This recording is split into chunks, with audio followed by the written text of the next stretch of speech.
history is upon us.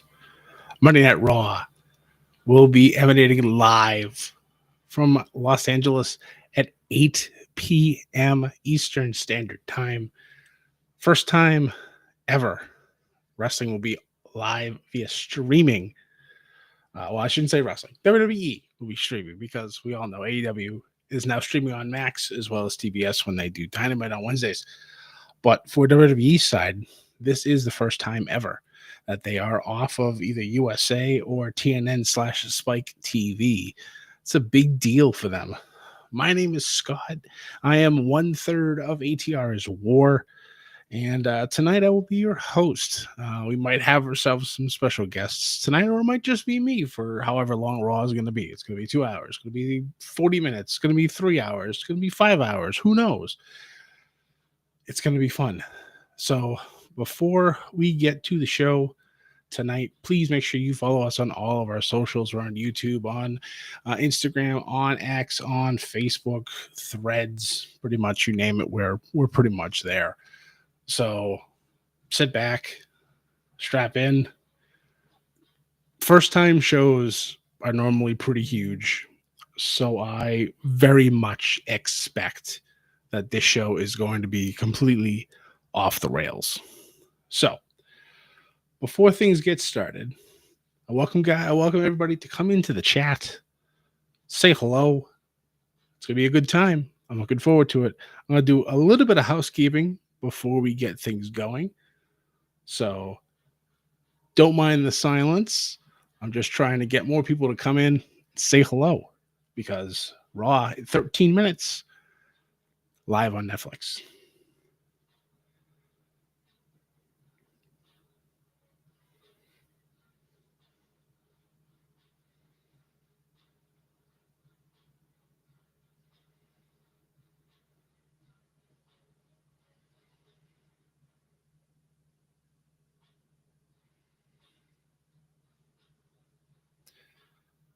So like I said, while I'm doing this housekeeping, let me know what you guys are looking forward to the most tonight. Lots of stuff that could happen. Could have some returns.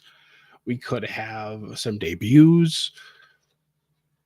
There's always CM Punk and Seth Rollins, our possible main event for the night. John Cena's farewell tour begins. There's a lot going on tonight.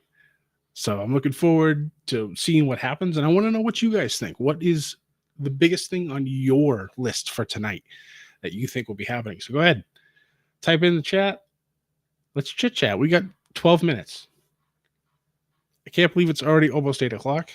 I waited all this whole day. It's just been going so slow because I wanted this to come. I wanted this to happen. Man, I've been watching wrestling for well over 3 decades, and I haven't been this excited about the WWE product for quite some time. It's been getting really good. Those of you who've been following us for a while know that both Sam and I went to WrestleMania 40 when it was in Philadelphia and had a great time. So just seeing now where this goes from here. We got the news today also that the Royal Rumble in 2026 will be in Saudi Arabia. So I know that there's some conversation, I'll put it lightly, about what's happening with that. Obviously, we know there's been some people who are not exactly pleased with that being an option, but WWE, they're a business. They make a lot of money. So we'll see what happens. But we are coming up on 10 minutes. So I'll take a few more moments, do a little bit more housekeeping. So stay tuned, guys. Monday Night Raw, so close.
Less than 10 minutes left.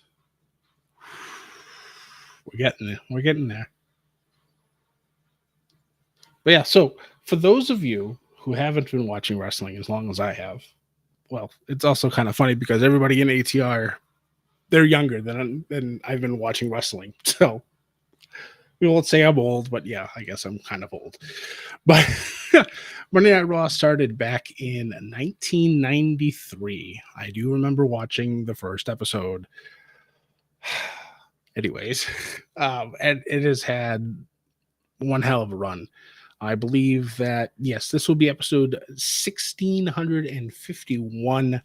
I don't know if now this is considered well, I mean, it's still considered the longest running episodic television show, but I don't know if that continues now with it no longer being on cable, with it now just being on Netflix. Of course, in the United States, SmackDown is still on USA Network and NXT is still on the CW network, but for the rest of the world, anything WWE now is on Netflix, which is pretty cool.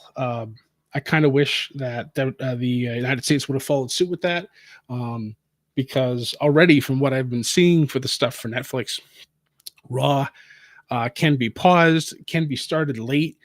You don't jump into where it currently is. You could start it from the beginning, something that Peacock did not have when it first started. And boy, let me tell you, there were a lot of pissed off people. There's been times where I've missed beginnings of shows, and I'm like, well, I guess I missed these first couple of matches because here we go for the premium live events. It's still, after all these years, it's hard for me not to call them pay-per-views, especially with AEW calling them pay-per-views. Even TNA has switched to premium live events, which I guess makes sense because a lot of their stuff that they have is on Impact Plus. So, but it's neither here nor there. Again, for those that are coming in, thanks guys for stopping by. My name is Scott. I am 1/3 of Above the Rings. ATR is War. I am your current Bedlam Media Wrestling champion for the time being. If you haven't gone back and looked at or watched our previous podcasts, Ethan and I went one-on-one covering ROH's final battle to determine who would become champion until WrestleMania or until what happens with the Bedlam in the Bank Championship. So your boy came out on top. So, I am now a two-time Bedlam champion. We are knee-deep in season 4. Of course, all ends WrestleMania Night 2. It's just been a fun thing that the guys here have done over the years. It's changed and morphed as time has gone on, but it's been a lot of fun. So I'm proud of myself for, yeah, maybe a foolish thing, but hey, I've watched wrestling for long enough. I should be beating these kids. So it is what it is. So 6 minutes left, and then it's time for Raw. So we're almost there, guys. I'm going to do a little bit more housekeeping before we get started. Thank you guys again for watching, and it's going to be a fun night. I'm telling you guys, it's going to be a lot of fun.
All right, that's it for the housekeeping. Thanks, guys. Whew, we're almost there. 4 minutes, a little over 4 minutes. Raw will be kicking itself off. Oh man, I'm excited for this show. I haven't been this excited for a wrestling show in quite some time. Um, WWE normally does a pretty good job when it comes to their debuts on whether it's a pay per view or a premium live event, or one of these debuts for streaming. It's so wild still. Being on television for as long as it has been, since 93 to last Monday, now being on Netflix. And also they're saying limited commercials for the US. I guess for the rest of the world, there are no commercials. You're just going to see more stuff, which again, being in the States, a little bit jealous, not going to lie. But United States customers are used to commercials anyways when it comes to being on USA. So, hey, we're going to have some commercials for this. It is what it is. But we just passed 316, which was quite ironic when I just looked at the television. It's a good omen. I do like it. Will we see Stone Cold tonight? Who knows? A lot of things. Hulk Hogan apparently is going to be there tonight after WWE just signed a deal with his All-American beer, a multi-year deal. Obviously, they have the deal with Prime, so Logan Paul will also be here tonight. I know a lot of people obviously are like, oh my God, it's Logan Paul, get him out of here. Maybe a shit human being, but the man knows how to go in the ring.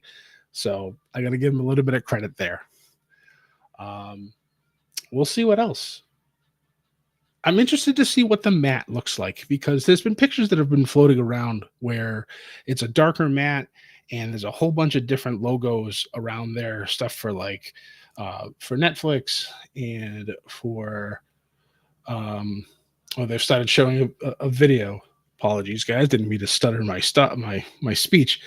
But they showed different logos like Hulk Hogan's American Beer. They've showed Netflix. They've showed Cricket Wireless, which makes sense because they're also part of it. They also had Fortnite in the middle, which I thought was kind of weird. You'd think you'd see like the WWE symbol or the Prime or maybe Netflix, because hell, it's on Netflix. But we'll see what happens. But we're under 2 minutes, and Monday Night Raw will be here. So I'm looking forward so much to this. I keep repeating myself, but I'm sorry. I'm just excited. This is, man, some good stuff. It's history tonight, and we like history.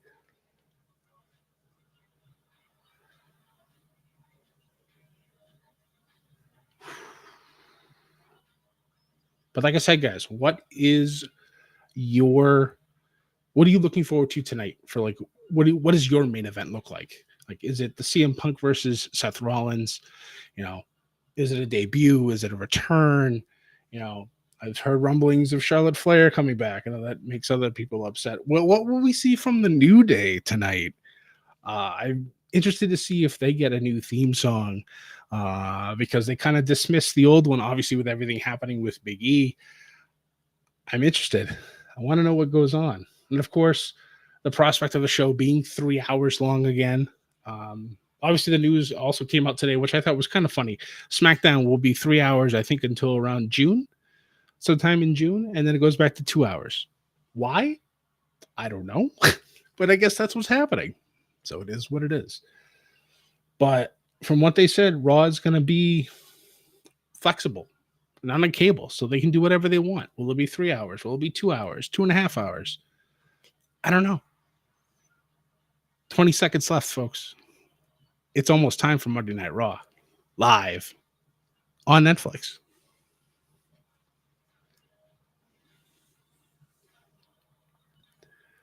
And again, thanks, guys, for joining us tonight. My name is Scott, 1/3 of ATR's War, and it's time for Monday Night Raw. Let's go. And then they immediately hit us. 11 was about to start. Come on, guys. It was perfect timing. And now they're like, nah, just kidding. We're going to make you wait. Just a little bit longer. Who knows how long that's going to be. It's funny. This is a very WWE thing to do. They've done this before. But now, it looks like we're live. So let's go.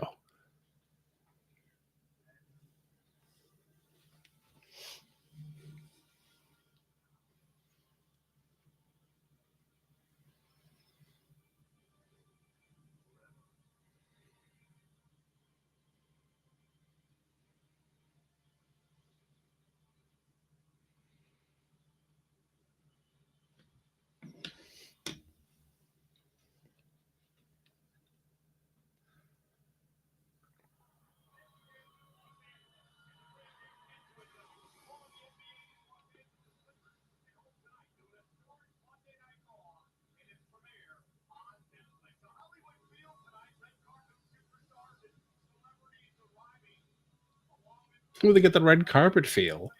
All right. Or a black carpet feel, I should say. There's no red here.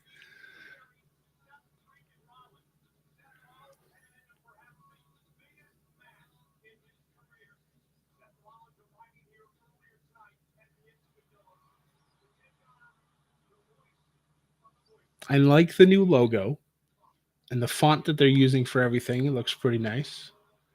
Introducing Rollins and Punk to the crowd via, I'm assuming they're Titantrons. Oh yeah, here's another thing. Liv Morgan, Rhea Ripley for the women's title. Does Liv retain? Does somebody else screw over Rhea? Or does Rhea finally get her title back? I don't know. We'll find out.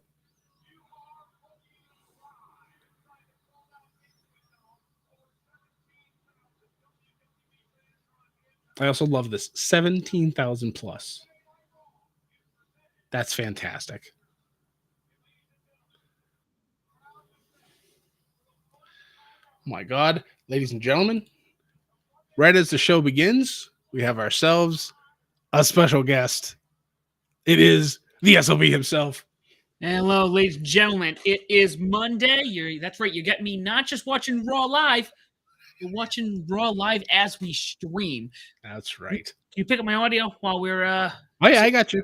I got can you. hear the show I have I cannot. No, I was going to ask you the same question. All right, I don't. I'm looking forward to this. I plan on hanging around for the first hour at least. That's fine. I appreciate you being on the show. That's what I appreciate about you.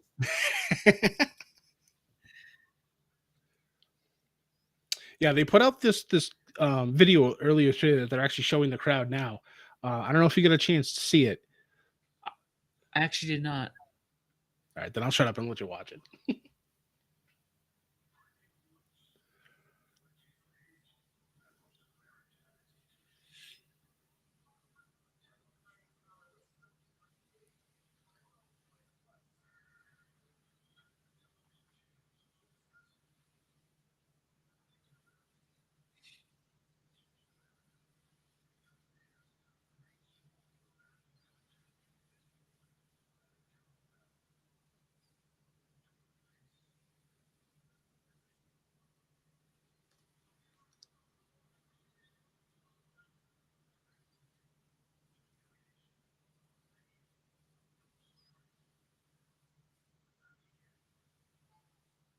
Oh, the wall they have is covering the ring. Okay.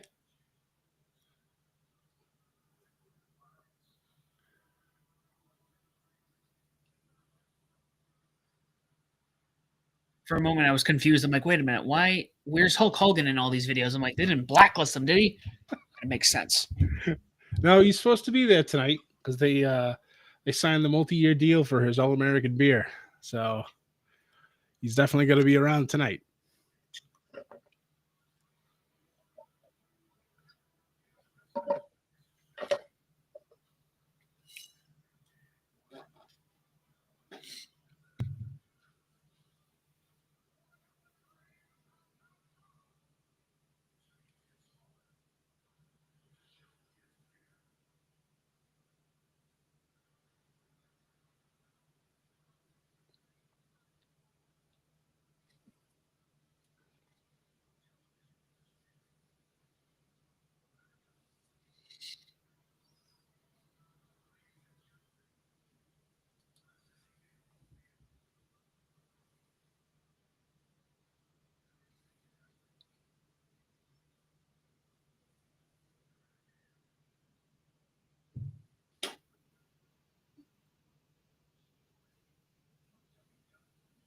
Chills. God damn it, chills.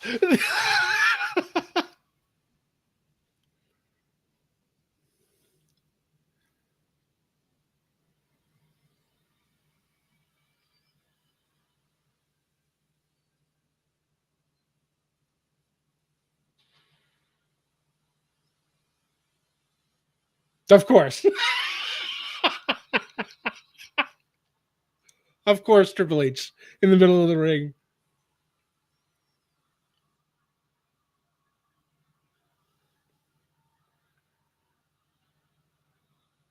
So they do have the darker ring mat. Okay. Yep. And the advertisements on it. Yeah. So I do see Fortnite. We talked about that earlier. I saw Snickers. I think I see Hulk Hogan's All American Beer. That's gonna get used to watching. I know. Now Fortnite is the one in the middle. I'm surprised. I really am.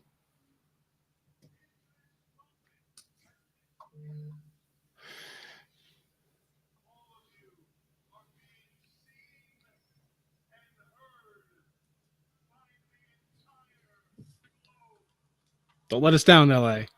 Don't let us down.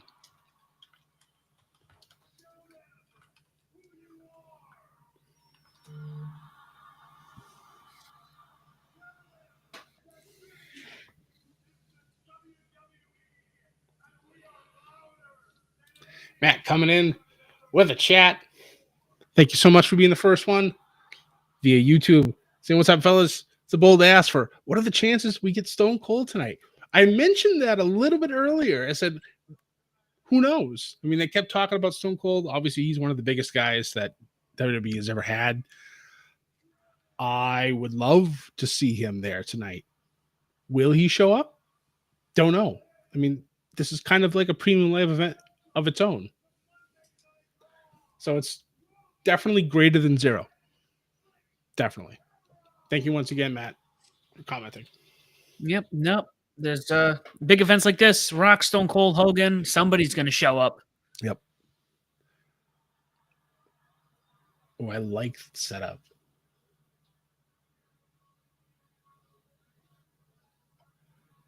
They're always so intricate with their lighting. Lighting's important. Oh yeah, definitely. And there's actual crowd signs. Look at this. This is like Attitude Era light. And I mean that in a good thing. I mean that in a good way because we don't normally get a whole lot of signs. I like to play. I'm impressed.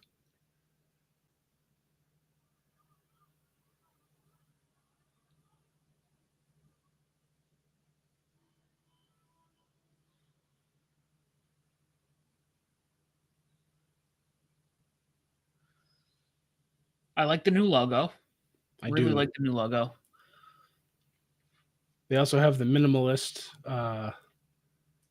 entranceway. Okay. I was like, who's coming? It's The Rock. Let's go. Of course, I'll start. There's some rumors that are floating around tonight, obviously with the tribal combat to determine who's the actual tribal chief of the bloodline. People are saying that The Rock might screw over Roman. Oh, we might finally get Roman and The Rock. I mean, it's possible. They're also saying he could screw over both of them. Oh, and The Rock will become the tribal chief. I don't know. Rock showing the goosebumps. Holy crap, or you could see them. Really good. Holy crap.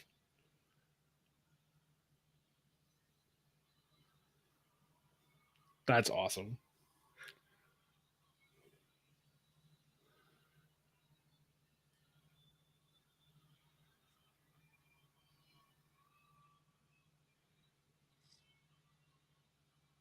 They get the full 360 viewing range. I love this. 17,000 plus too, Sam. Wow. Yeah.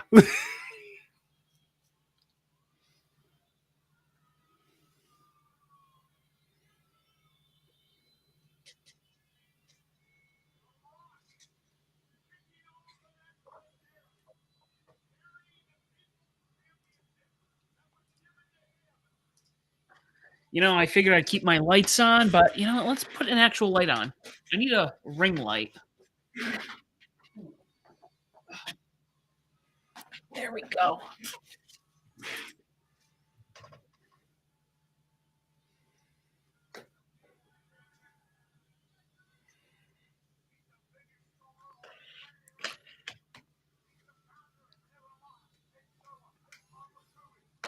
I also love the fact that it's once again Michael Cole and Pat McAfee. Legendary duo at this point. Absolutely.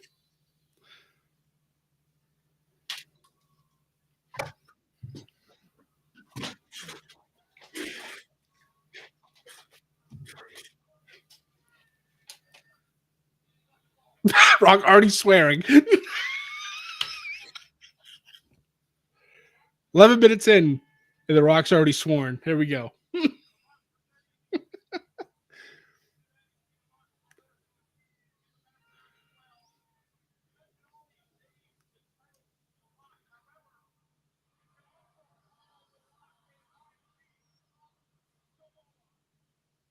Yeah, did you hear about that?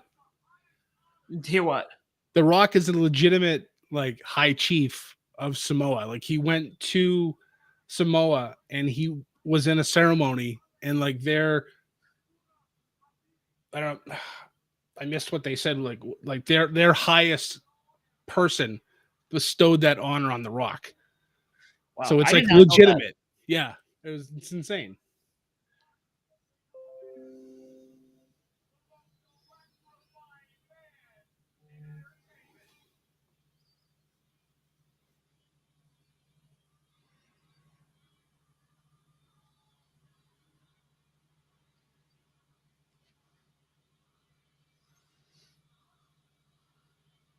Oh, wow, we had somebody just join our Discord.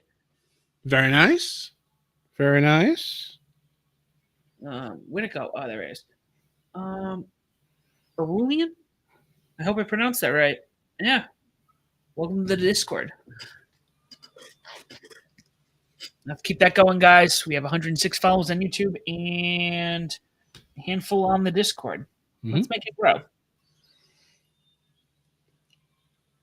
Yeah, we've gone back and hyper focused on X, and now our numbers are climbing again.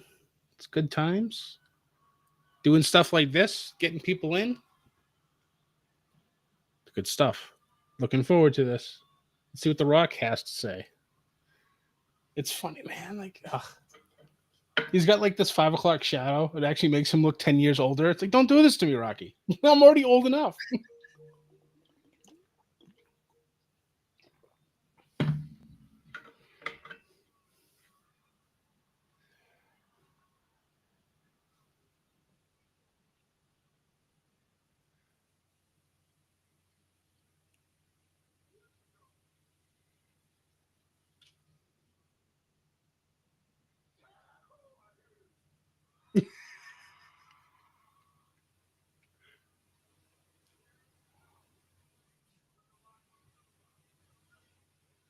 A little bevel.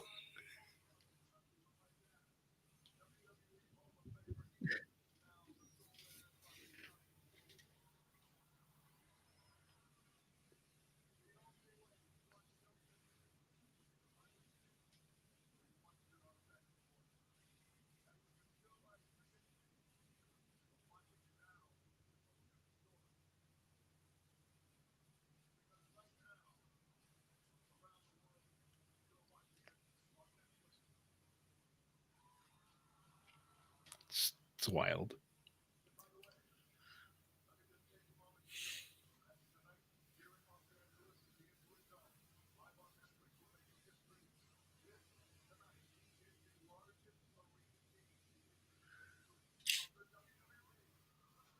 They keep breaking records. I think I've heard that statement made like 5 times in the last like 3 months.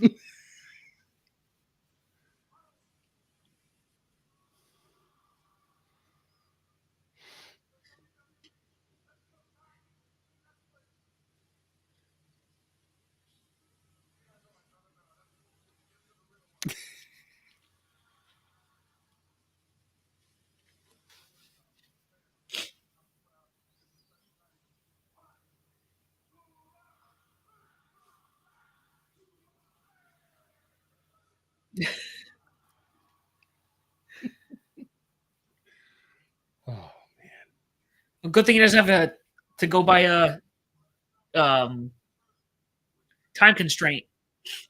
that's true.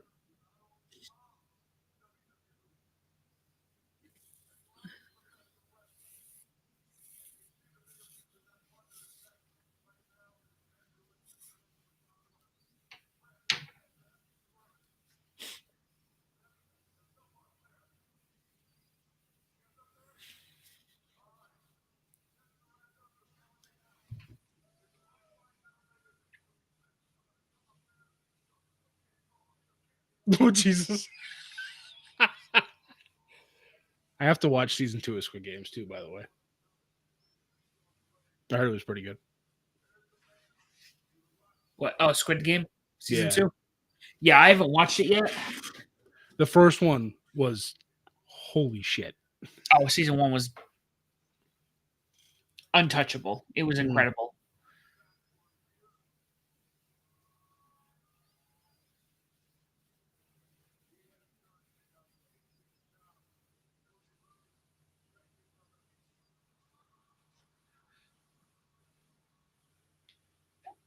Cody in the crowd.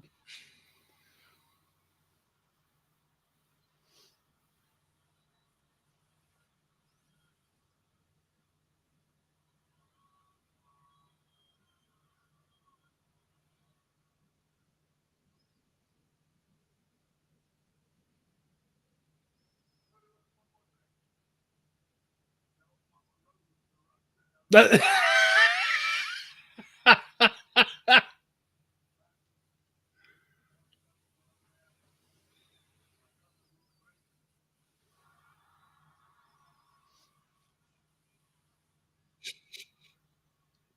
Oh, Solo's not going to like that.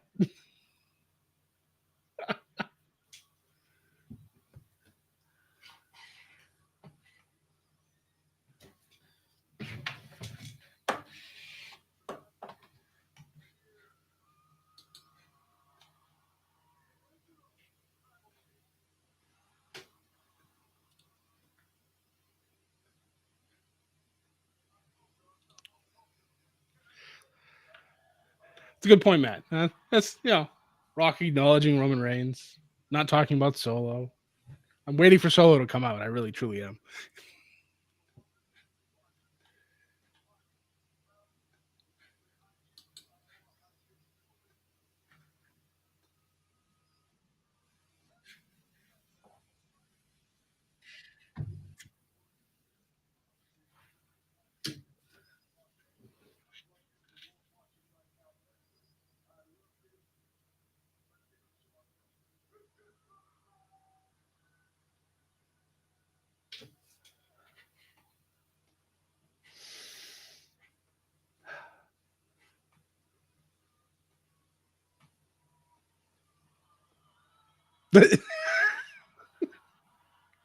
Like, what are we doing, Rocky?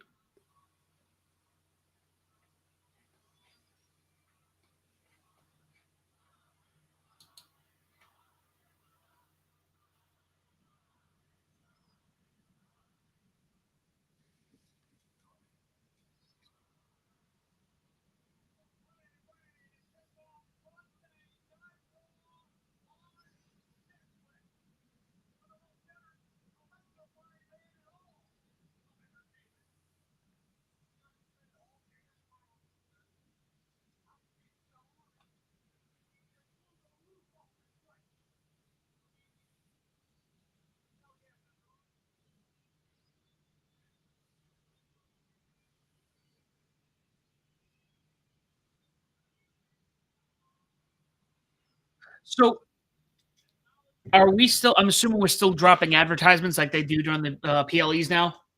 In between, Yes.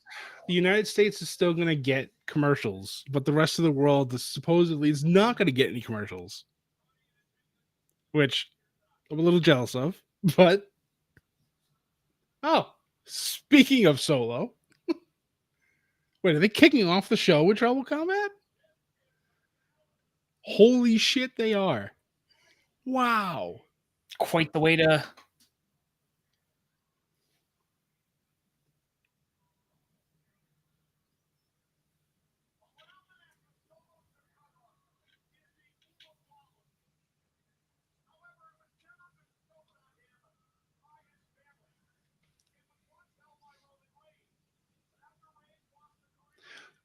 So there's extra stipulations for this. If you haven't watched SmackDown, apparently, well, not apparently, but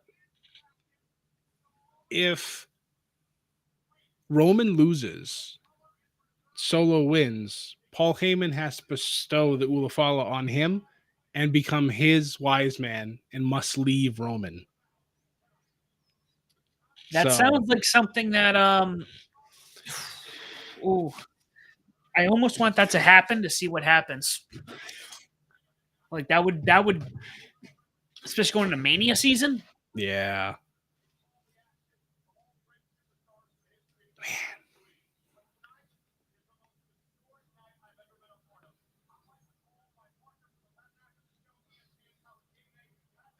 I love how flawless Pat is with his pencil flip every single time.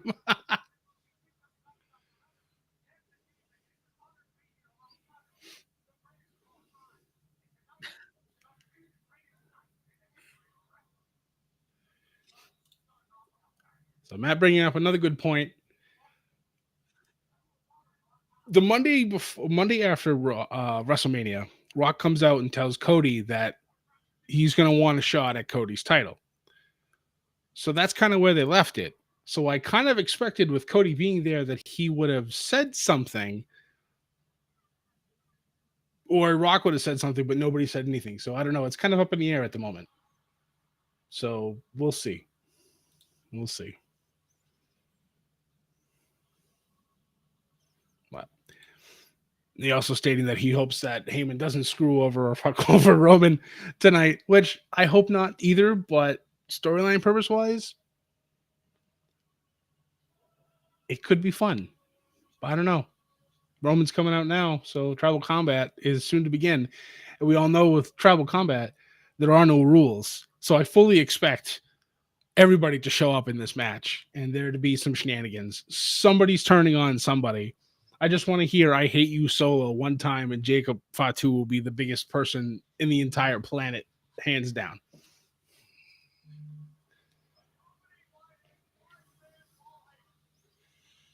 They really have made this feel like a PLE in its own. Right? Absolutely. I love that. It's a great feeling.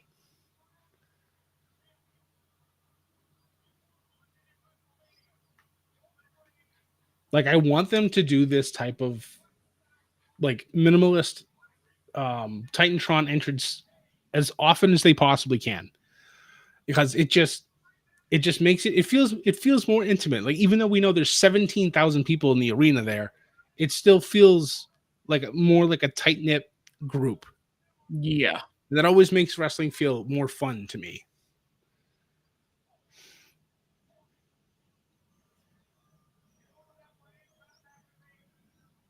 It also allows them to sell more tickets, I guess, in the long run, too. Well, yeah, from a business standpoint, it's a brilliant move. But aesthetically, it looks good.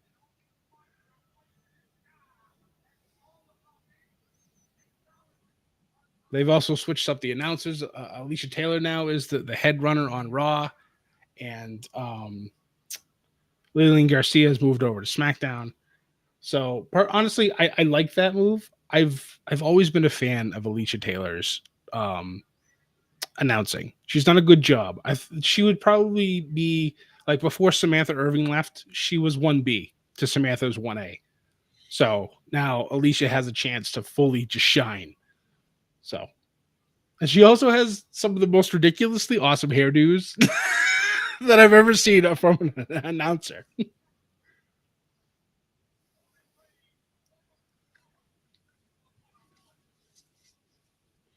We got the drones. I saw the mic cam on the ref.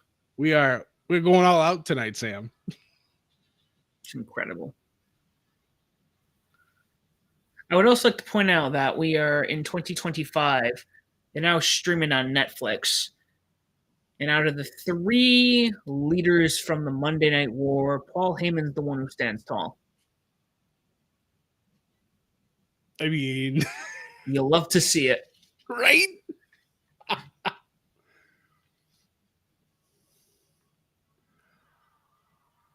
This match is going to be a fight, and I'm so looking forward to it.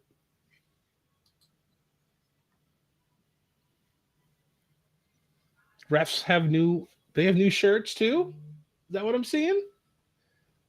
We got new outfits. They're going. I love this. Going all out. Is that it's a dark gray. It's a heather gray. I love that. Can't tell with the glasses on. I know, right? I look real quick. Wait. But yeah, it's not the traditional. It's like almost like a lighter ECW. It's got the dark stripes. I like it. I like it a lot.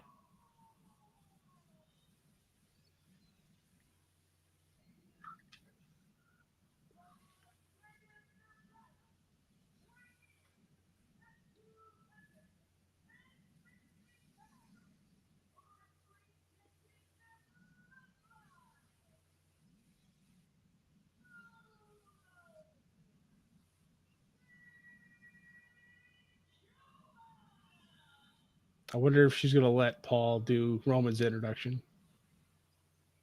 Yes. Yes.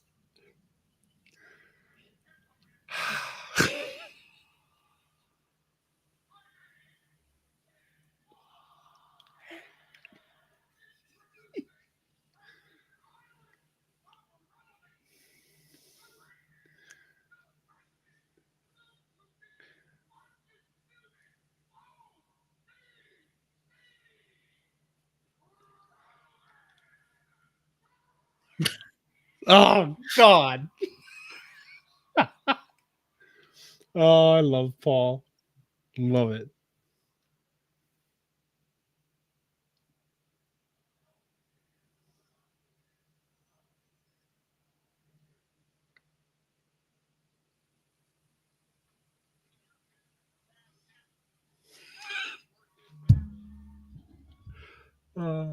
I just got like the strangest thought. I'm like, watch, finger poke of doom. Yeah, let's start off the Netflix era with a bang. Oh my God. Oh, LA giving it to Solo. See, Matt's he's a man of culture as well. You know, the ref uniforms. I agree, 100%.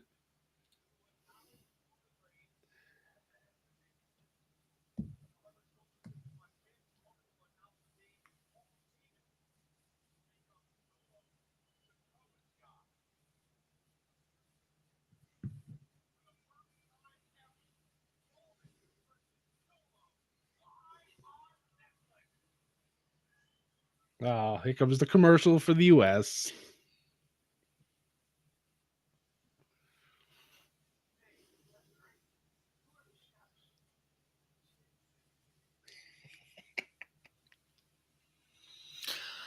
All right.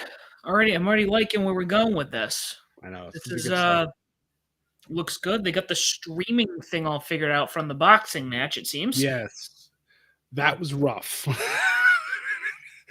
I was lucky though when I did watch that. I'm not really a boxing fan like at all, but I was like, I'll give it a shot. I always tried to follow Mike Tyson's career, so I was like, I know he's much older. He's probably not going to be anywhere near what he used to be, but it's still Mike Tyson.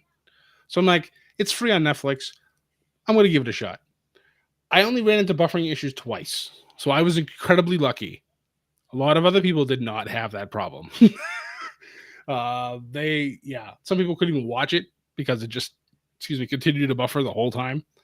But yeah, magically for everybody, the only time it didn't buffer is when Mike Tyson showed his complete bare ass on Netflix. It was the only time it worked perfectly. So that turned into a meme for quite a long time. So, but yeah, I actually during Christmas I watched the football games on Netflix, no problems whatsoever. And I know that got tens of millions of people. I don't know what Raw is going to end up getting. I would hope. How long did it take to get those numbers back from the games and the boxing match? The boxing match one came, I think, the next day. The football ones, I read about it, but it was days later. So I'm not sure how long it took. So, now we got some more people in the chat. I love it. My friend Alma saying he is ready. Yes. Alma, thank you for coming in. I appreciate you doing so. I know you haven't watched wrestling in quite a long time, so thank you. Thank you for showing up. And you are correct. Quality is top notch. Netflix doing a good job. Very happy about that. My other friend Daryl coming in saying you bring back those 80s WEF. I think you meant WWF. I think referee outfits. I like these new ones. They're fresh. They're not the old generic referee outfits. So I like them. And Matt coming back and saying that Heyman should just run away with the Rule of Fallen now. That would be smart, yes. But pretty sure Jacob Fatu is probably waiting right outside of the ramp, so it's probably not the absolute best idea. Also, pretty sure that we're building up for must-see TV going into Mania season. Maybe that's very true too. See, my man doing it right. Got a Netflix sub. Might as well take part. I appreciate you. I do. Tribal combat has begun too. And yes, Lisa, I do wear my sunglasses at night because I want to have people see, me, and my eyes are going to be darting around, looking at the TV, looking at the chat. So this just keeps it focused. So it don't look so weird. You don't look like a crackhead doing like this the whole time. Right, exactly. Sam knows what's up. Why I wear mine.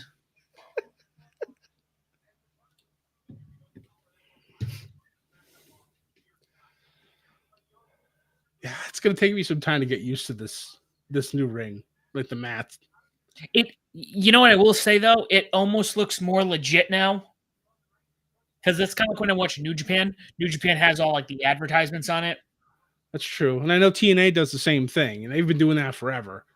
So, but yeah, let's see what we got here. We got Snickers, we got the All American Beer, we got Cricket Wireless, Netflix, Fortnite, and I think Rehad Season, I think also. So those are your advertisements that are on the ring. It almost makes it feel like a sporting event now. Yes. As stupid as that sounds, there's something about it that makes it feel. It seems more legitimized. Like it's not like, oh, it's not sports entertainment. It's like, oh, it's still sports entertainment, but now it has more of a realistic feel to it. Yes, it's more pro wrestling than sports entertainment.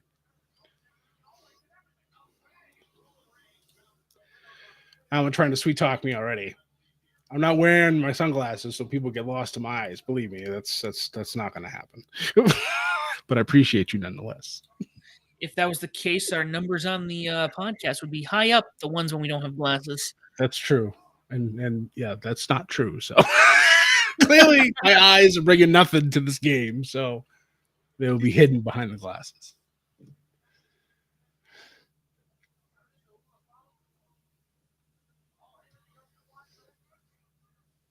But yeah, it's a big week. We got Raw on Netflix. Tomorrow's New Year's Evil for NXT. SmackDown now 3 hours on Fridays until June, apparently. I don't know if you heard that. I saw a little bit of that going on. But again, we're obviously, big week for WWE. Also a big week for New Japan. Ethan and I will be recording our Wrestle Kingdom post show, talking about Wrestle Kingdom, Wrestle Dynasty, and New Year's Dash. A lot going on for the beginning of the year for New Japan. As always, it's always a good time. Yep. Check it out on our Rising Sun show coming up. Yeah, we also have a pick show for TNA Genesis, I believe. And then the Rumble in February. We cannot forget about the Rumble. It's like the best pay-per-view of the year. Arguably. Absolutely. No, I will agree with that. Like we've been to the Rumble. You've been to the Rumble. I've been to the Rumble on several occasions. We've been to Mania together. Mania on separate occasions. Mania is great, but it's just something about the Rumble that's just, you don't know who's going to show up. And it's just, of course, now they're talking about making the Rumble a 2-day event. I think that could still work because you could focus the men on one night, the women on the other. It gives everybody a chance. You could even do it where you have all the men's matches on one night and all the women's matches on the other night, because there's like 8 titles for each division. You could definitely pull that off. Oh, absolutely. Because I know women and some men have been clamoring for another Evolution 2 when they had the all women's pay per view. I like that. I really enjoyed that. You could easily do that for the Rumble. You have the night 2 or the night 1 be all women. Either way, I think there's definitely an opportunity for it, and I would love to see that happen.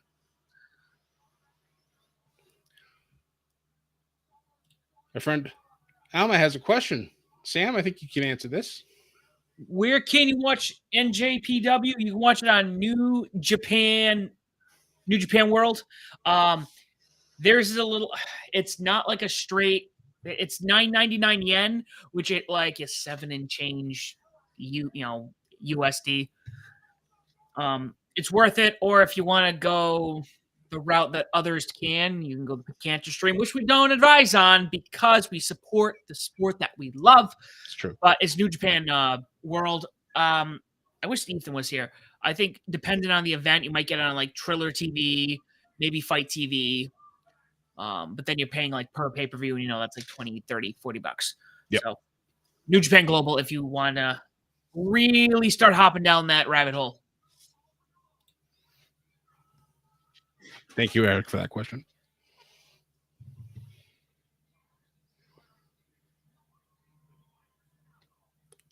Another commercial. Again, I'm jealous of the rest of the world who doesn't get commercials. They're getting more wrestling. We get to watch Twisted Tea and Wingstop commercials. I also love that they show commercials for things that are nowhere near me. It's like, God damn it. I've had Wingstop once, and it was actually pretty good. And I'm just like, I can't have it again because it's nowhere near me. We have a few of those. When you make your way down here, Scott, we'll get some. I got a list of food places. I keep sitting every time, and that's not even talking about the stuff I want to make when you're around. I'm just like, man, Scott, I need to bring them here. All we're gonna do is just eat the whole time. I need to lose like 50 pounds so I can put that all back on while I'm down there with you. Well, if you come down during the summer, we might be able to. We'll just sweat it out. I was gonna say I'll just stand outside. And I'll just immediately sweat it out.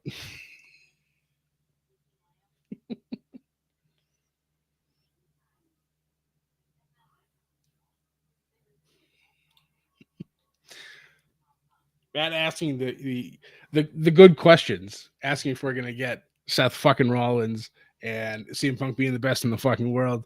They did state that they're still gonna keep it PG-esque, but they might push the envelope a little bit. So Rock did actually drop the F-bomb before he got on the mic, but they did bleep it out, or they didn't bleep it out. They just silenced it. So it looks like there are still some things that you can't say, which is fine. I'll it's whatever. Children are watching, and you don't want to hinder your children when they are old enough to watch this. Can't watch it because we got a good old ruthless aggression era content, which makes you go, huh, who okayed this? Yeah, right. Alma getting those Chewy and Total Wireless commercials. We actually did it. I ended up getting those as well at some point. And coming back and he's saying, thank you, Sam, for that information for New Japan. Absolutely. Feel free to check out our Rise and Sun shows where we cover those as well. I don't get a chance to watch a lot, so I definitely I make sure I tune in to see what goes on with the stuff going over in the land of the rising sun. Or be Ethan and watch everything. Pretty much. The man, yeah, I know. Yep. And yes, obviously, yeah. I once got in trouble for doing that. So Did you are you even a millennial if you didn't do that in school? Pretty much. Yeah, pretty much. Because I did that in a Boy Scout meeting, and I never heard the end of that.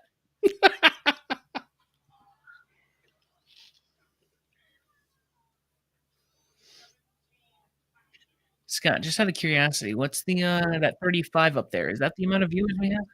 That is our current view at the moment. Oh wow. We have 30 on X, 3 on Facebook, 2 on YouTube. So awesome. bringing in the X. I appreciate it. Thank you guys. Thank you guys for watching us as we experience this for the first time together.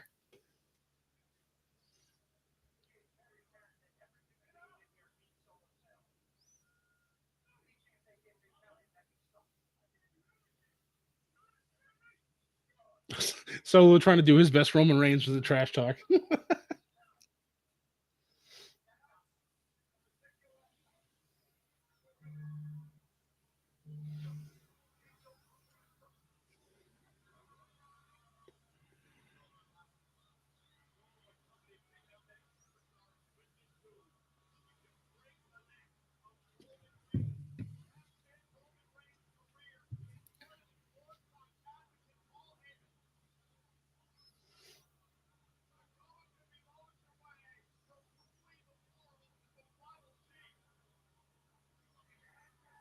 Nope. I was gonna say that would be very decisive if that was gonna happen.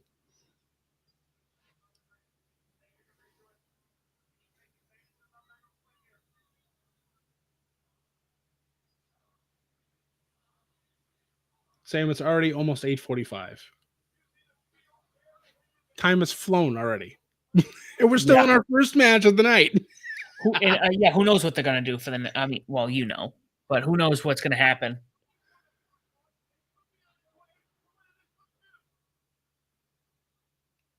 I love Heyman's evil faces that he's making.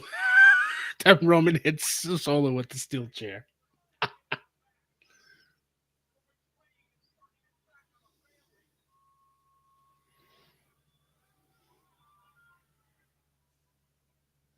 What if I'm going to throw this out here? And I know this is I follow. You know, I know enough to be dangerous. What if Paul Heyman interferes on Solo's behalf? It can happen. Tribal combat, there are no rules. It's essentially an anything goes match. You know, if he comes in and then he's willfully on Solo Sikoa's on his payroll. Ooh, onto the chair. That hurt my wrist. Right?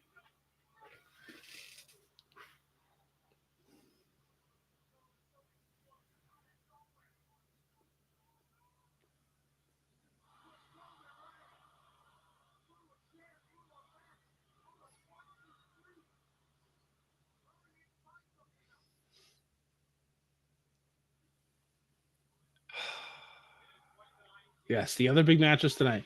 You got Liv and Rhea for the Women's Championship. Jey Uso versus Drew McIntyre. CM Punk versus Seth Rollins. We might only have those 4 matches tonight, but each of them are going to get 20 minutes plus. They go the New Japan format and they're like 45-minute matches. Right?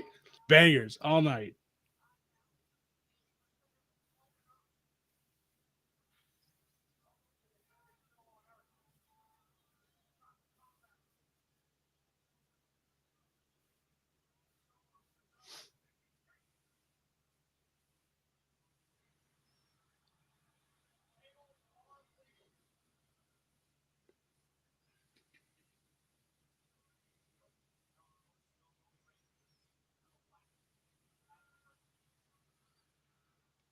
That's what the people want.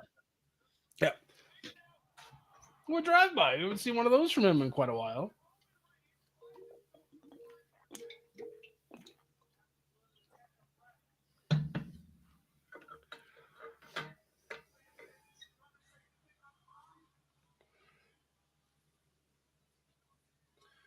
Two of them beating the snot out of each other.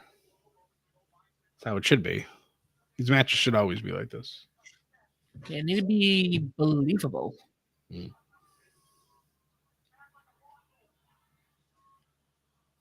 This is quite the way to kick this off, though. Yeah, I did not expect this match to be the first one, but you know, Roman always saying if you're not going to be last, you better go first. So makes sense.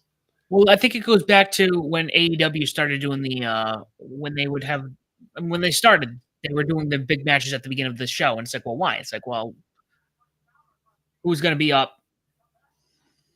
You know, till 11 o'clock Eastern, at least. You know, the East Coast, you're going to lose like a lot of viewership. Yeah, the third hours were always roughest when it came to viewership. But yeah, it's always good to get some big ticket items in the beginning of the show. You get those people to come in. The children are still awake. It's normally at around that time. Maybe not the youngest kids, but the kids who probably are old enough to watch wrestling. They're still up at 8:00.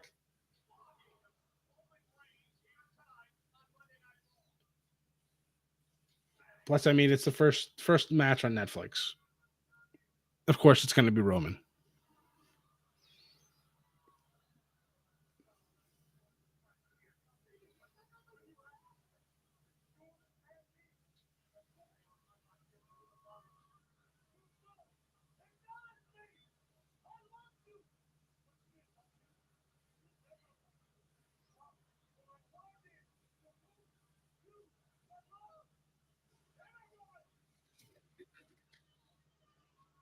The storytelling, I love it.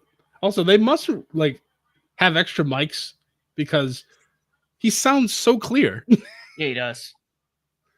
Uh-oh. Bye, Solo. Bye.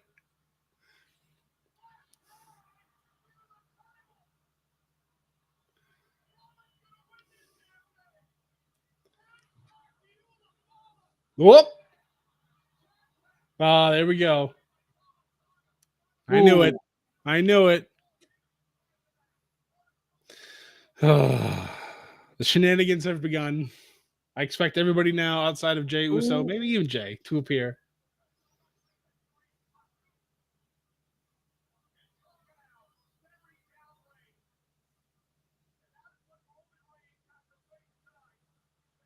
Uh-oh.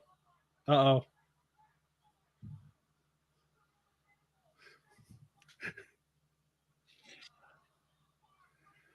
I'm telling you, Jacob Fatu is a megastar in the waiting. He's in the wings. It's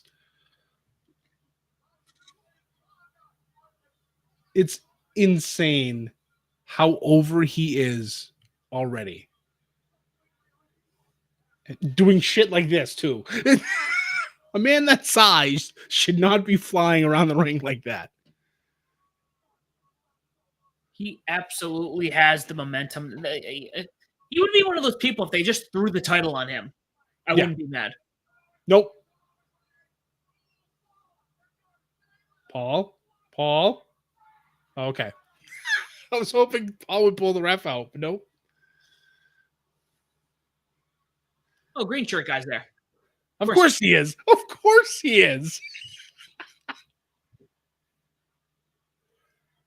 Man is a staple of WWE programming. He has to be there. I seriously want to know what that man does for a living or how many lotteries he has won. Because he's at all of these big events. All of them.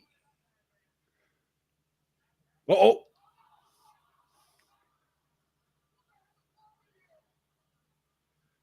Oh, there goes Chad. Ref bump number 1.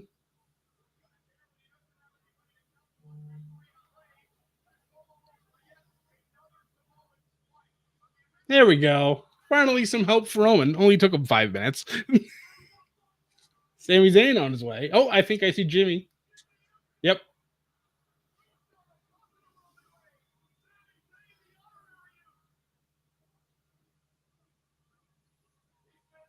Oh.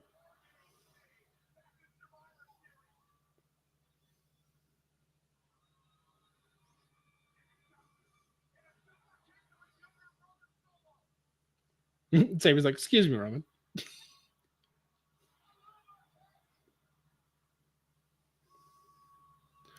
Oh, it's time for a spear, I believe. There's no ref. There's no ref. Where's Charles Robinson? He has to do the run. That's not Charles. We'll take it anyways. Oh, he kicked out. Ooh.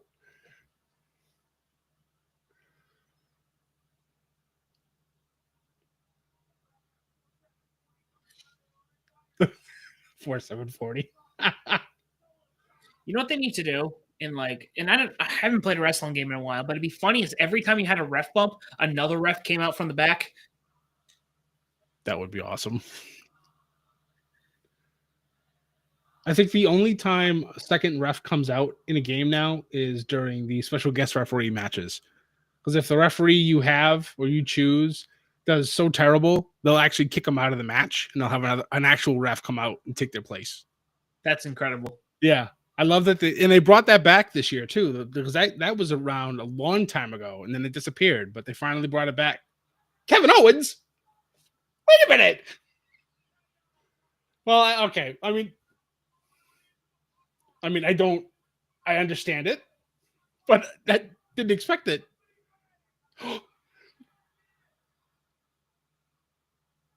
Oh boy. So now where's Cody? I expect Cody now to come out.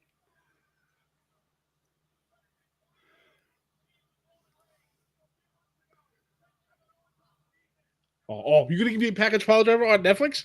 No, you're gonna give me Cody instead. Okay, all right, okay.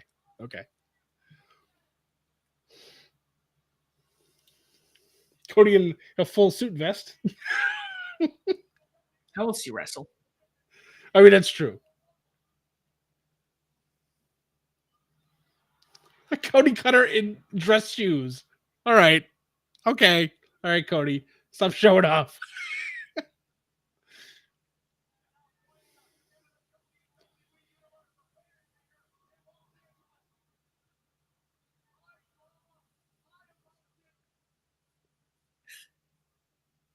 Dress shoes and a vest. That's why he's our champion. Yep.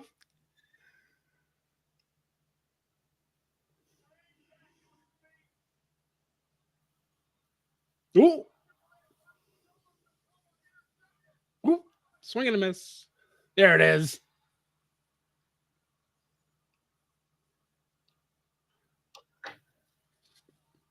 Roman's going to use that super spear.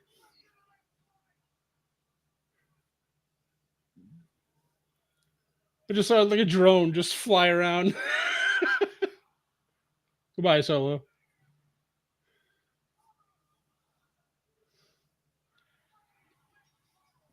Beautiful.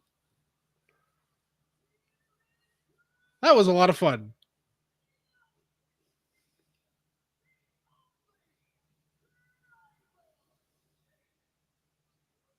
I think I was like a minute behind. 30 seconds behind. Oh no. That was awesome. That was quite the way to kick off the Netflix era. Absolutely. Sorry, Solo. That was the opening. I like that. That felt main event worthy. I know. God.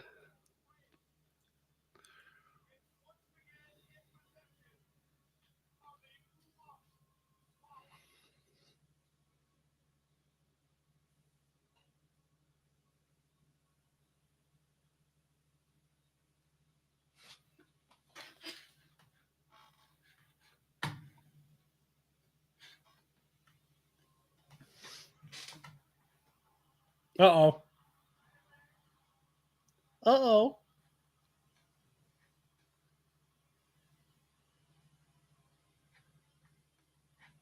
I know you're a tad bit behind, so I won't say anything, but things are going to get a little interesting.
Uh-oh.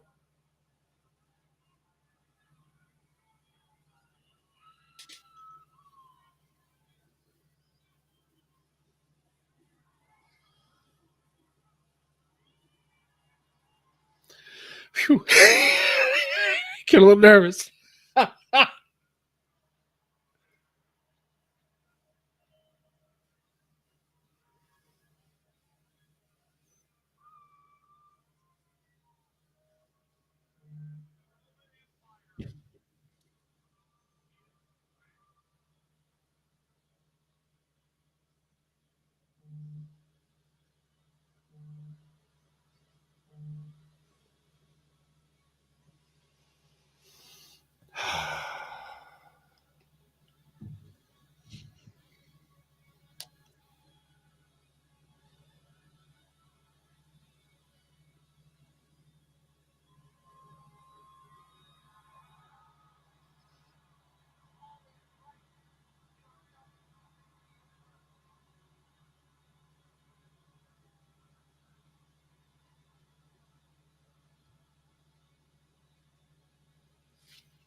Roman looks so happy. Like legitimately happy. I don't trust Rocky standing at the corner though. Yeah, I'm just like, well, that's the end of the segment. I'm like, this is going a little too long. Whew. Oh man.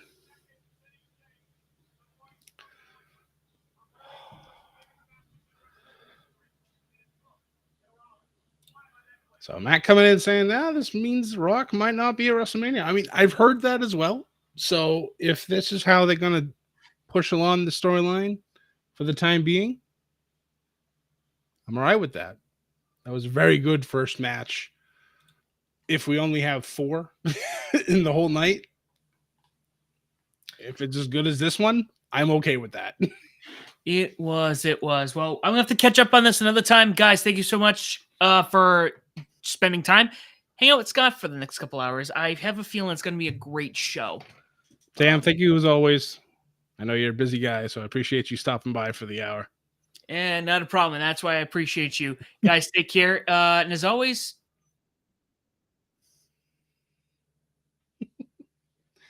Man, that first match, that was nuts. Lots of great storytelling. Roman Reigns, your OTC, your only tribal chief. We acknowledge this. The man is back. Here we go. So, Chris bringing up a very interesting point.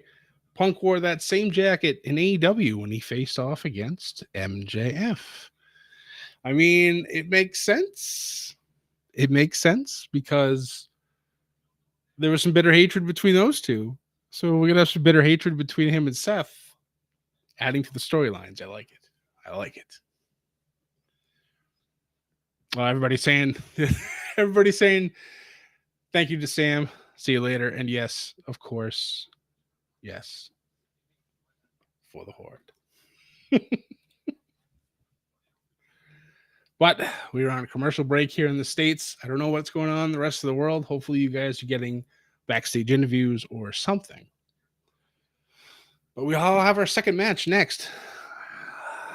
If I was a betting man, I'd probably say it is probably Jay Uso versus Drew McIntyre. That would be my guess. They probably want to save the women's match for the back half of the 9 o'clock hour. And then Punk and Seth, I don't know how long that match can go. So I'm hoping that we get some other stuff going on tonight. Obviously, I also expect there to be appearances. Rumors that Hulk Hogan will be there, obviously, because of the All-American beer that he has and the new deal with WWE. Logan Paul said he's going to make an announcement or he's going to show up. So I expect him to waste everybody's time for about 10, 15 minutes until he gets booed out of Los Angeles. So yeah, we'll see what happens. I'm excited. This has been a great show so far. It's 9 o'clock already, and we've had one match. Now, I know a lot of people will be like, well, there's not a lot of wrestling at WWE nowadays. That last match went for, I believe, 25, 30 minutes. So we went for a good bit. The stuff in the beginning, obviously, you're going to get some, some talking because it's the first show on Netflix. So Triple H has to have his bit come out. The Rock comes out because he's one of the big surprises that shows up. So, we had some good matches. I'm hoping that, like I said, the rest of them do the same. I hope that we get more than 4 matches tonight. That would be better. Chris, you are 100% correct, saying that the first hour flew by. It certainly did. I was telling Sam about 10, 15 minutes ago. I said, how is it already 9:15? Like, what happened? Like, this first hour has been crazy. And I also do like the fact that we don't know how long this show is going to be. It's not cable. It's not 3 hours. It's not 2 hours. It could be anything between there. So they're just going to play it by ear. And if that's the case every week, I have no problem with that. Oh.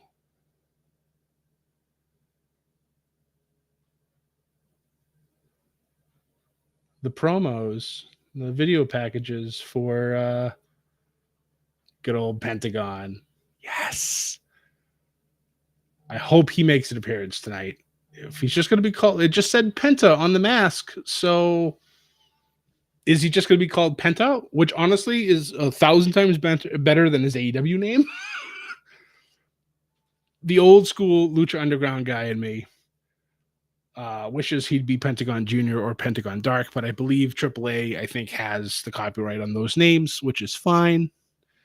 If it's just Penta, I'm perfectly fine with that. But I need this man, and I'm going to say this now, and I've been saying it actually before, but I'm going to say this now while I'm doing this live. I need him to be at least one half Lucha Underground Pentagon Jr. That man was an absolute menace, and Pentagon Dark, his later persona, was even more ridiculous. If we give me half as much of that in WWE, the man is going to be a mega star. Just please, dear God, do not put him in LWO. Don't put him in any of the. Just don't do it. Just make him come out and just absolutely destroy people, and then have 5-star matches. That's just all I want.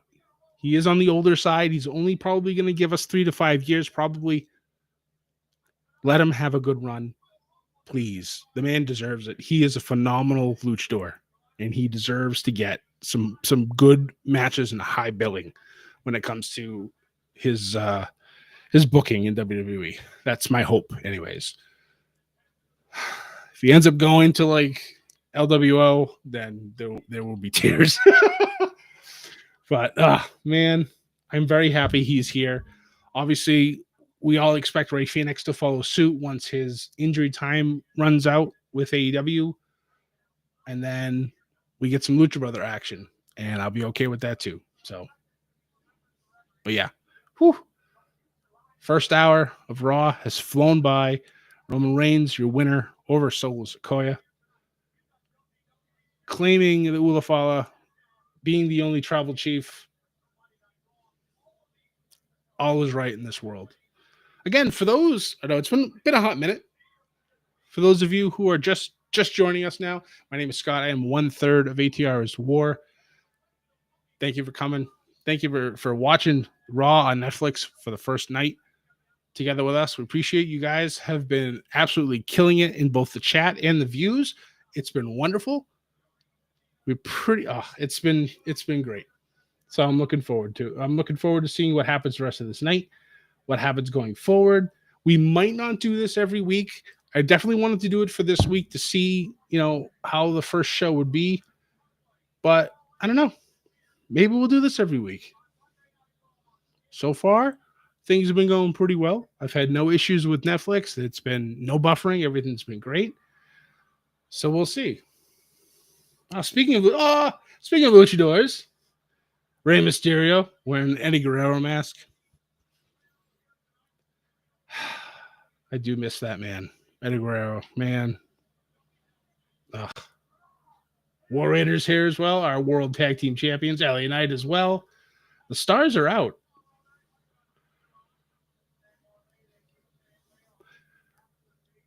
They just showed Wale, and my was like, wait, For a split second, I thought it was Swerve Strickland. I was like, wait a minute. I was like, oh, never mind. Never mind.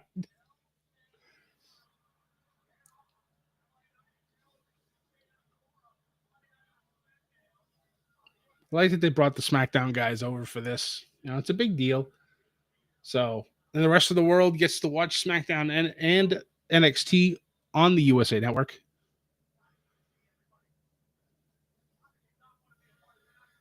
Oh boy. How can we forget the retirement tour? Man, we normally can't see. It's John Cena time.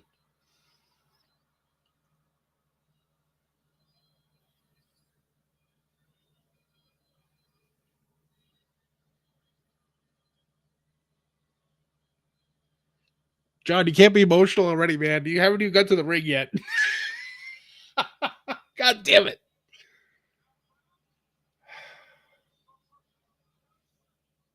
I remember this man's first match.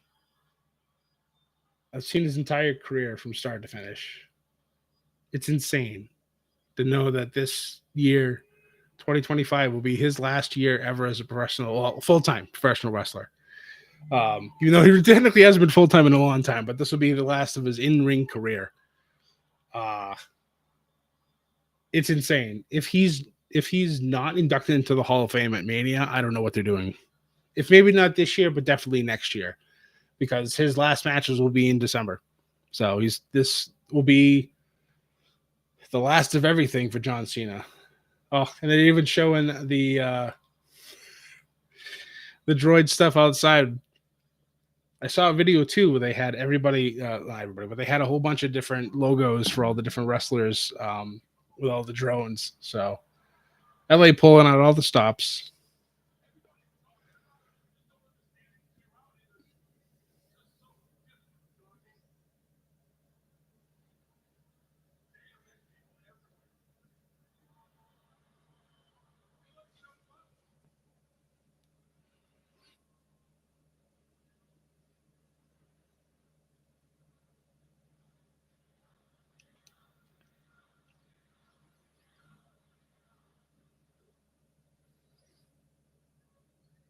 I see your questions in the chat, and I will comment, but I just want to see what John has to say first.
Cena calling us all out.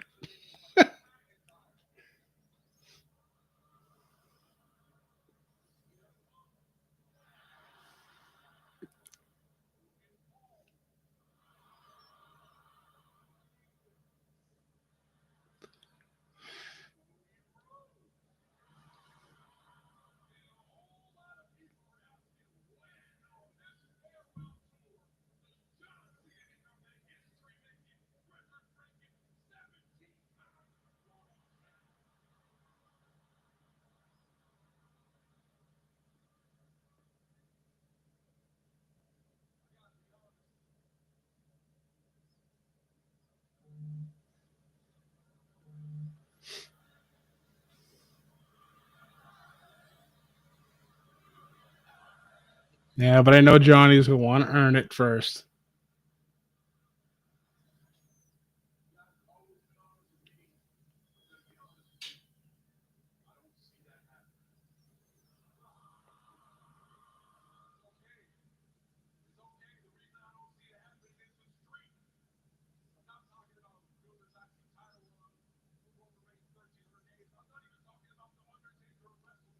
Oh, that's right.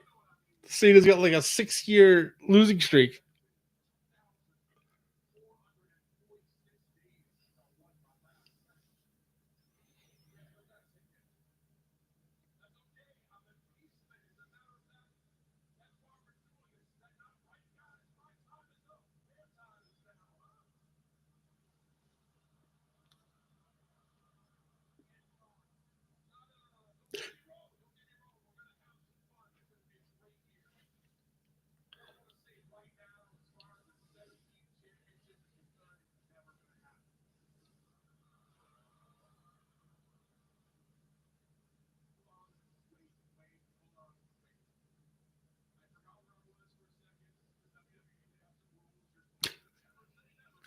Yeah.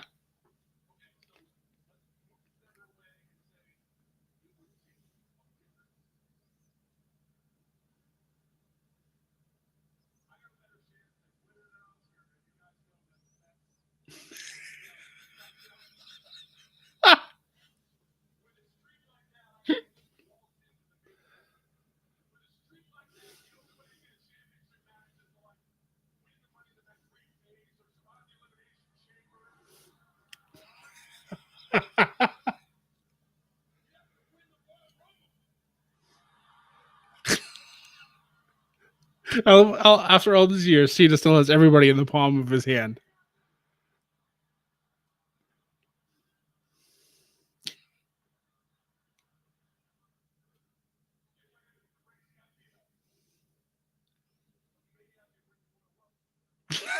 Here we go.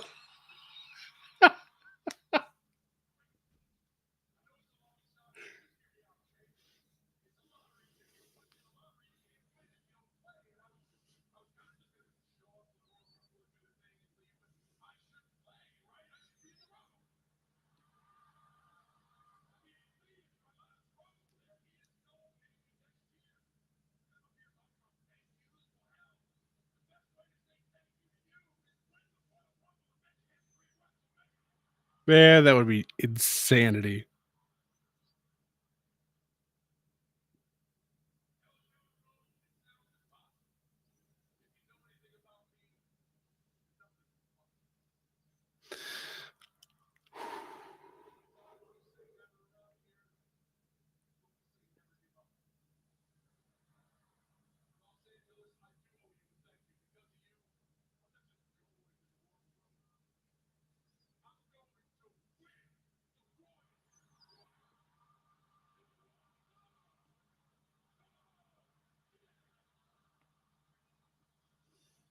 There we have it.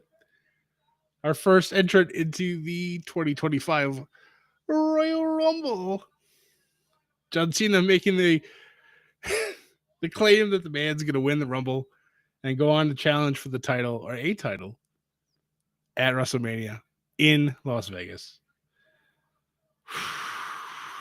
All right. That was a lot. That was a lot to take in. So, let's go to the chat. So, Matt asking, why do they put the wrestlers behind the announcers? More than likely to get more eyeballs on them. to say, you know, show that they're back there. And when they do those special things that they did to show everybody, you're right there. The cameramen are already right there, so they can just focus. Just it makes logistical sense to have them be behind the announced team. Chris coming in saying when John Cena retires, if he doesn't make an Ernest reboot movie, he's missed a golden opportunity. The older that man has gotten, the more he looks like Ernest. If you don't know who I'm talking about, go online and look up Ernest, the Ernest movies. He's a dead ringer for him. Absolutely, Chris. Matt saying that Cena needs to win one more belt to break the record. I have this feeling that he's going to do really well in the Rumble. He'll probably come out maybe mid-20s. And then, well, speaking of Logan Paul, somebody like Logan Paul is going to toss Cena out, and he's not going to win the Rumble. But he still talked about Money in the Bank, Elimination Chamber. There's possibilities. He has a way to do it. So we'll see. All right.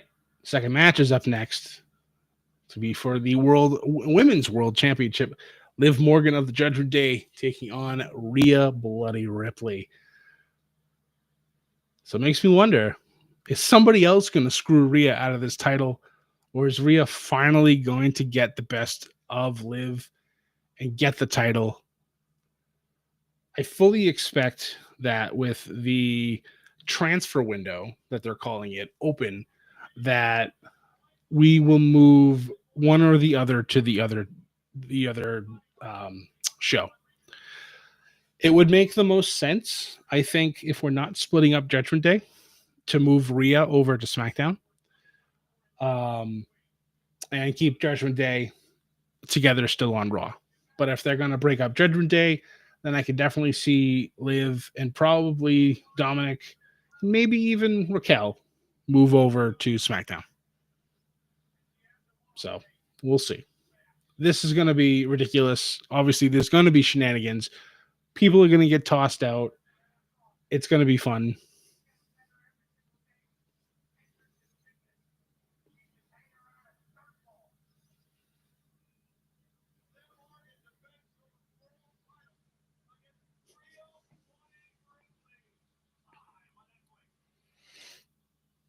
Chris coming in saying that he thinks that John Cena will beat Cody, have the belt for about a month, and then drop it back to Cody in a way to pass the torch. Makes sense. Part of me, though, doesn't think that Cody's going to hold on to that title before Cena gets to him. I don't know. Part of me's feeling that KO might actually take the W at the Rumble in that ladder match. I don't know. I just feel like it might be time to pull the trigger. We don't need, to have 1,316-day reigns all the time. Roman did that. That's his thing. Cody's had a decent title run, but it's been kind of boring. I'm not going to lie. So I think Cody suffers from what I think, excuse me, and I've mentioned this before. He suffers from what I think Randy Orton suffers from. Randy is a phenomenal chaser of a title. But once he has the title, he falls flat. At least in my opinion. It's just my opinion. Obviously, you don't have to agree with me. But I've always felt that Cody kind of fits in that same vein. He did a great job chasing Roman for 2 years. He finally won the big one at WrestleMania 40. And he's had an okay title reign.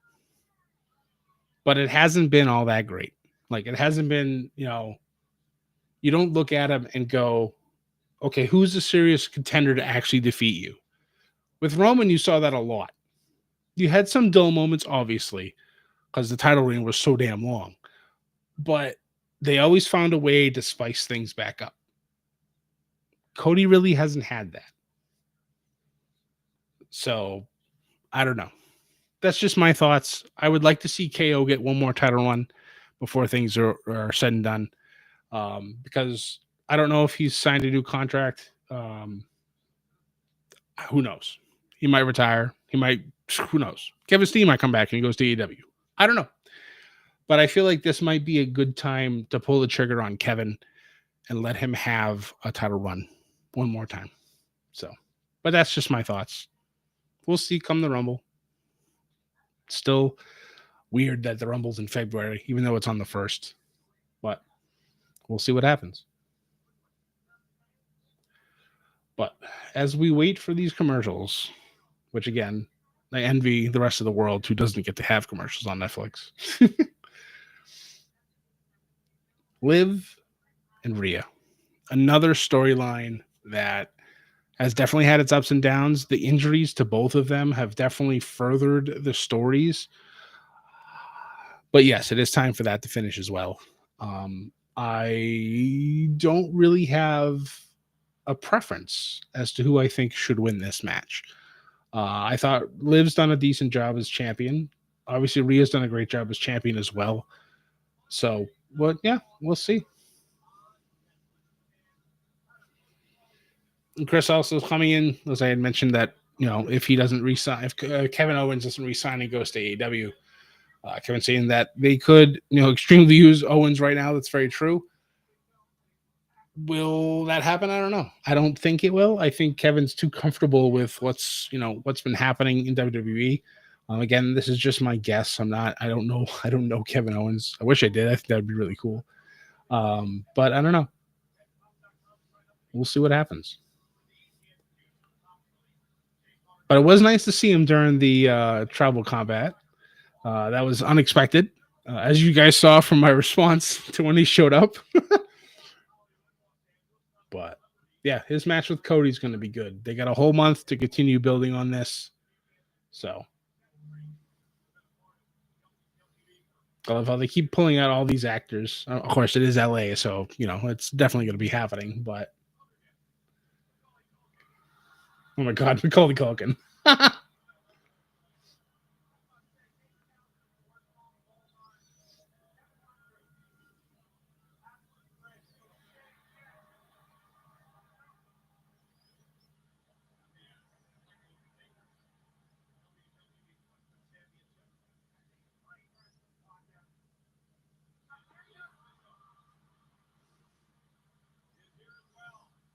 Oh, it's a Topanga.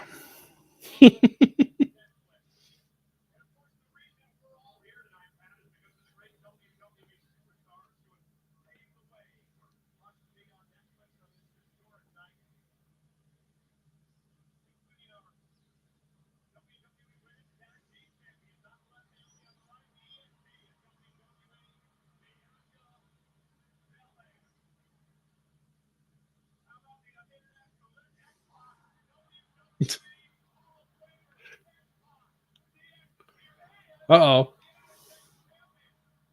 Shinsuke Nakamura. I like what they've done with Shinsuke's character. Giving him the evil samurai version. He's been they're saying he's the most dangerous that he's ever been in WWE. I've seen some of his New Japan matches. That is yeah. I've seen him evil. This if he can get there, this could be his best run yet.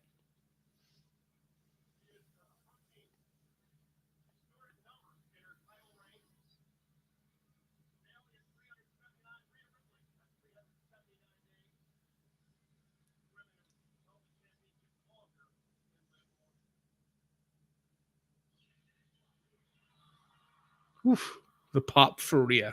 The woman hasn't lost it.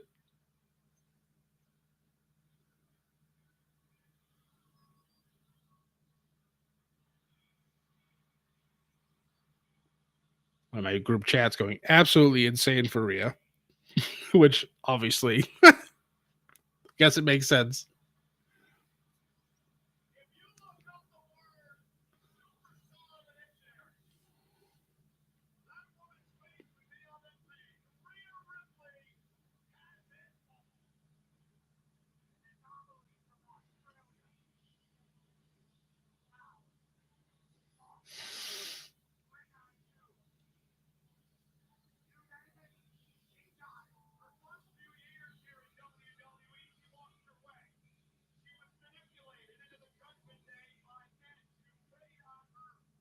Ooh, an Edge name drop.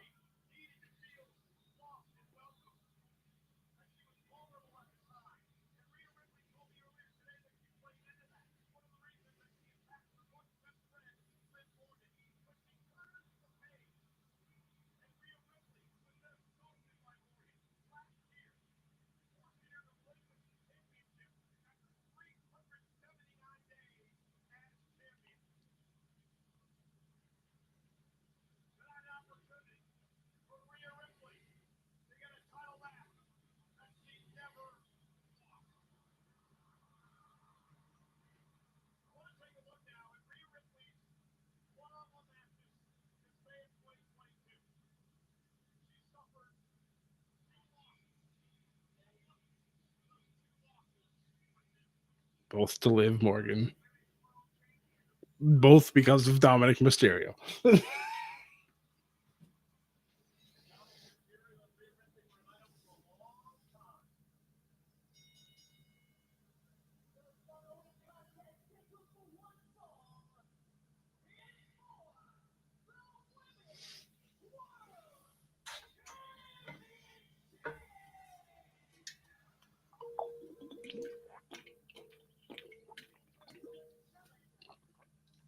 And for those of you wondering, it's just water, I promise.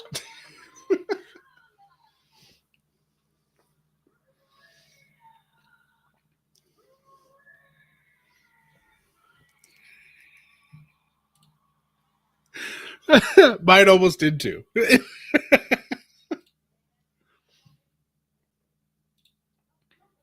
I see what you did there, sir. I see what you did there.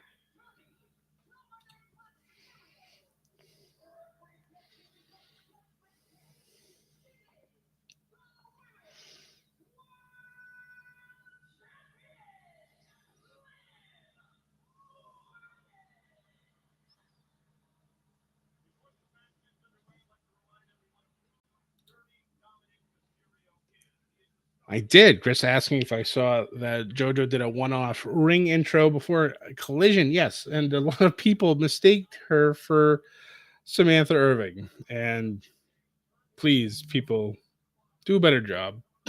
Just do better. They are vastly two different women. Come on.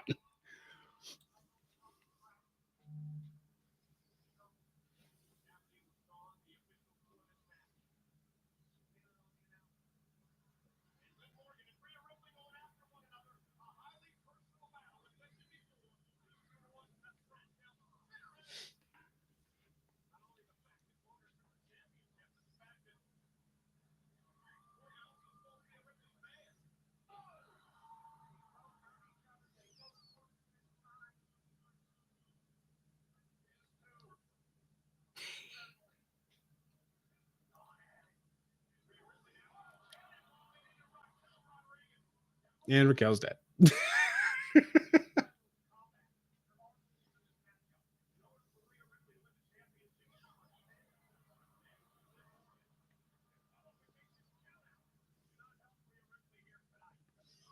Yes, the old champion's advantage.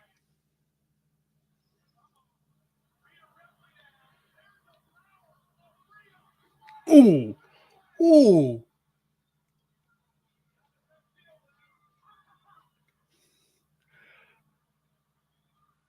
Ow. Rhea put a little extra mustard on that one. My God, powerbomb into the announce test.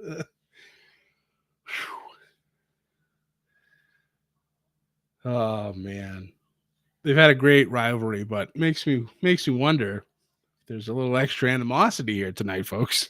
But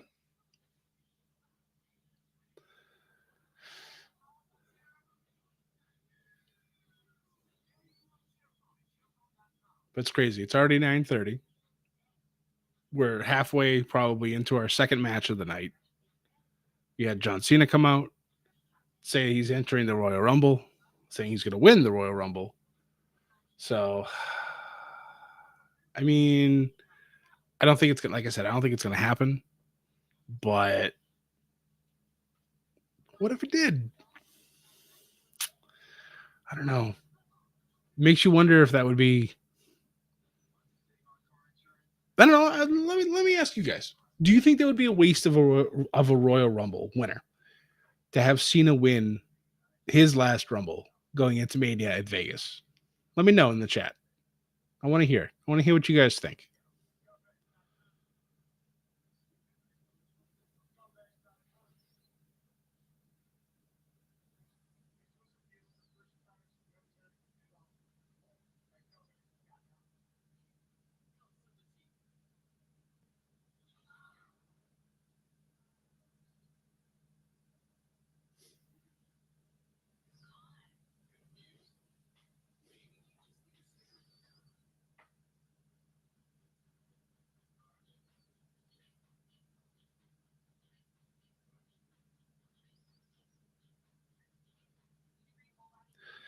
Commercials.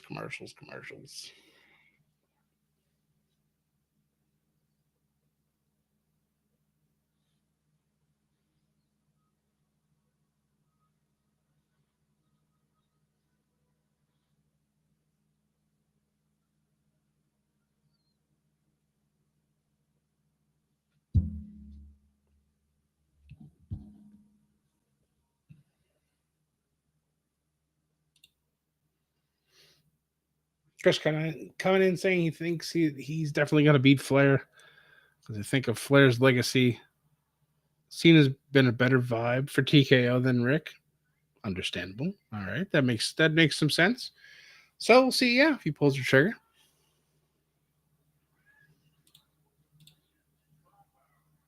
Back coming in, saying maybe if we could have him do his farewell tour, it's only right to give him number 17. Okay, so he thinks that him winning Money in the Bank would be the best option. Okay, all right, okay.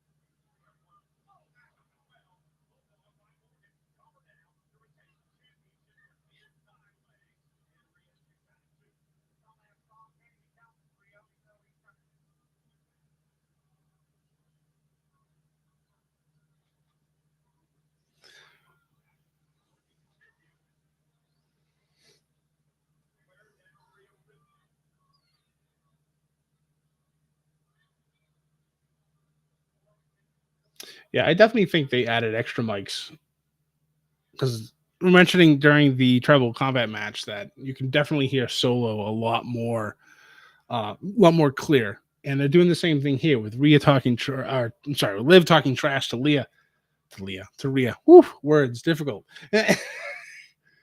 um, Liv sounds a lot more clear. So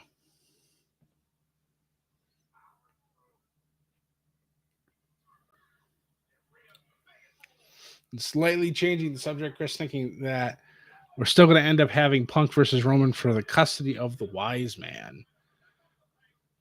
Neither one of them needs a title at this point. I agree. I know that Punk is wanting to go after the title. Obviously, the match with Seth Rollins is obviously in his way. So we'll see if he wins tonight, if he gets thrusted into the title picture. But yeah, I can definitely see Punk and Roman at some point for the services of Paul Heyman, definitely. And to add in, maybe throw Brock Lesnar in there as well. Winner takes Paul. See what I did there? Sorry. That was terrible. Oh.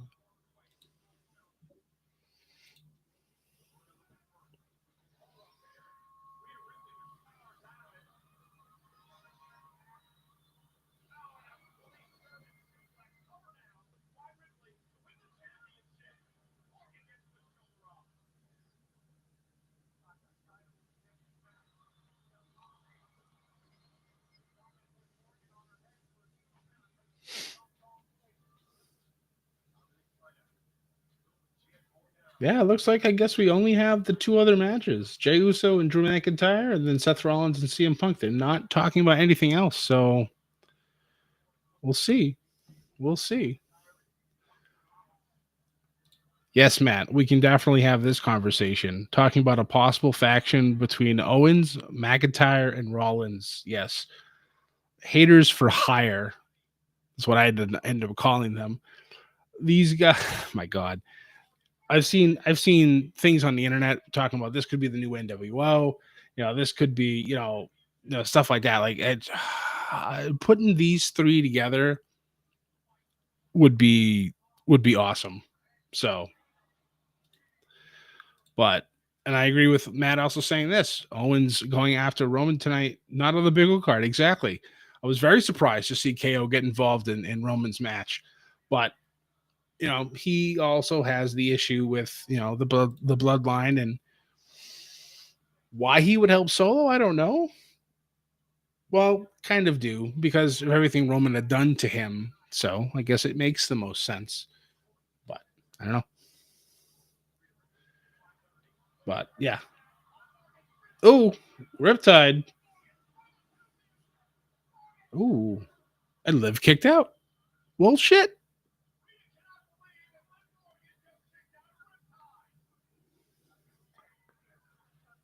Anybody ever kicked out of it?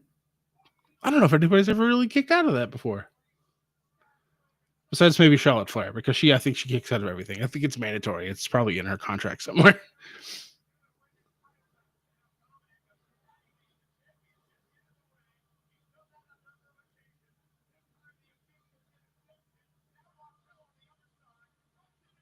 Oh, the shenanigans have begun again on the chair.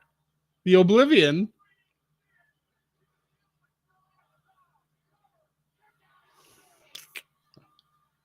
Rhea kicking out.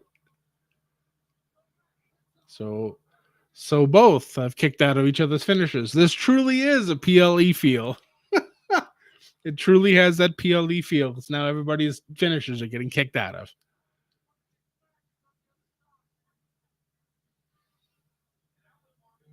Also, honestly, if that wasn't the finish to this match, it's pretty clear to me now that Rhea's probably winning this thing.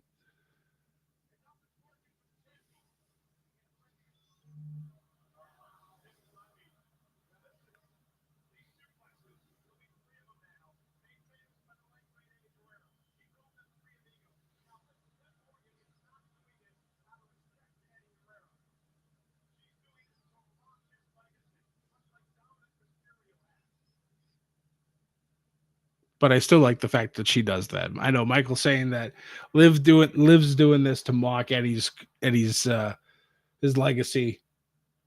It works because they're heels, and she makes him look pretty good. So I'm not gonna the frog splash on the other hand needs a little work.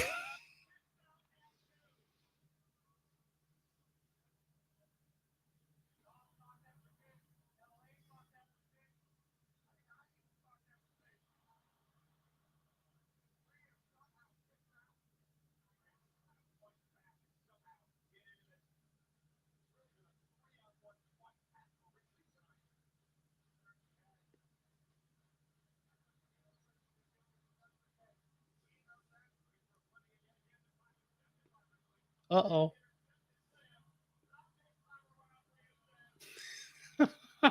There's a meme.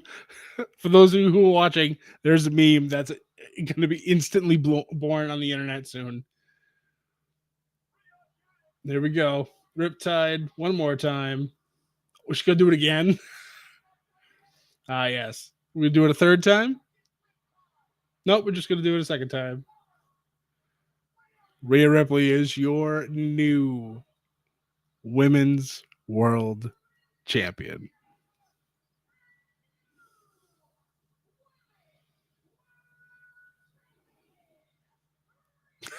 She just says to the belt, I've missed you so much.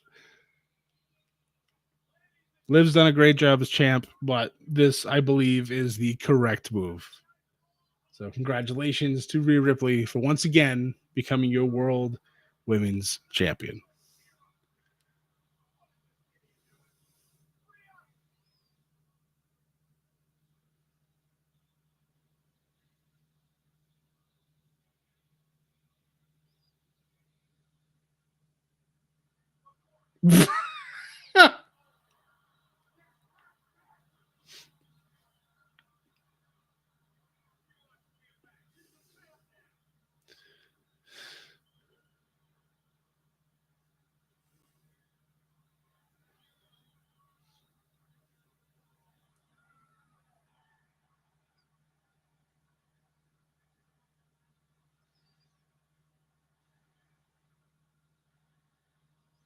Kick him right. Yep.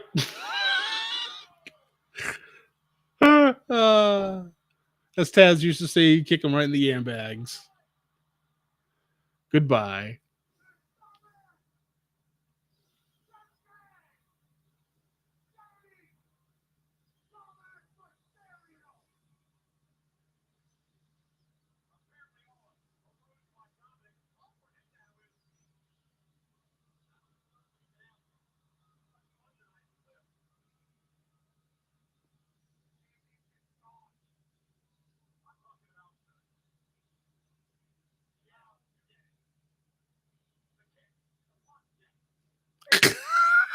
Michael, that's not very PG, sir.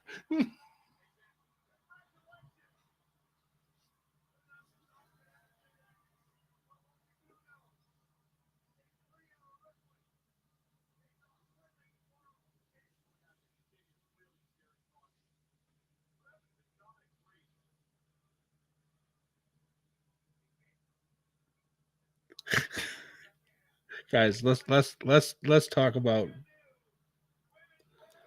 let's talk about let's talk about Dominic's parts, please. Let's move on.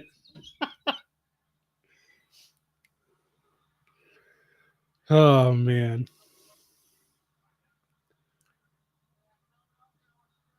So far, at least for me, two very satisfying endings to two very good feuds. And now the next two matches are brand new feuds. Jey Uso, Drew McIntyre. Excuse me.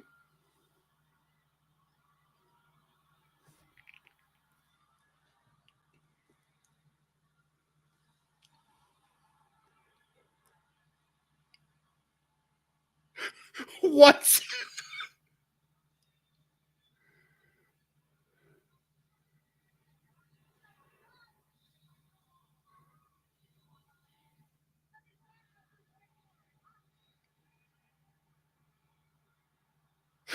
He's even got. Oh my god.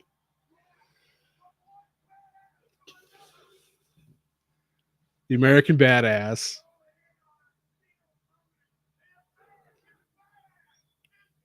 That. Yep. Yep. Matt. Exactly. 100%. Holy shit. Fantastic. I did not expect. Yeah. I love it. Fantastic.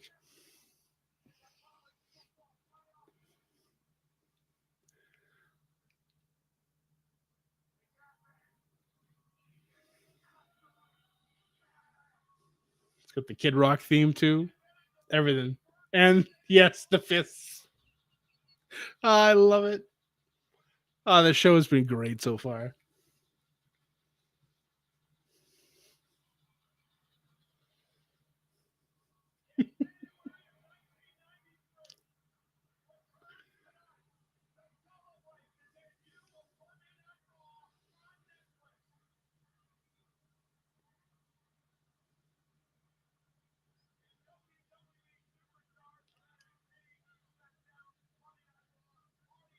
Look up the New Day.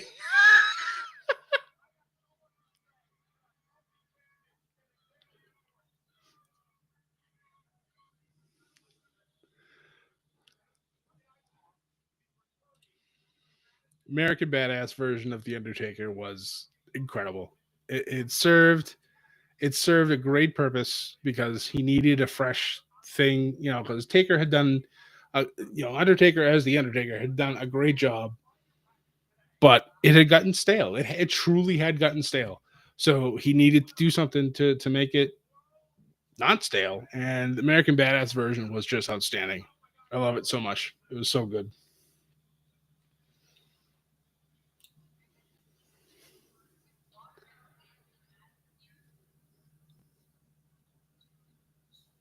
Ooh, Adam Pierce talking to Bailey.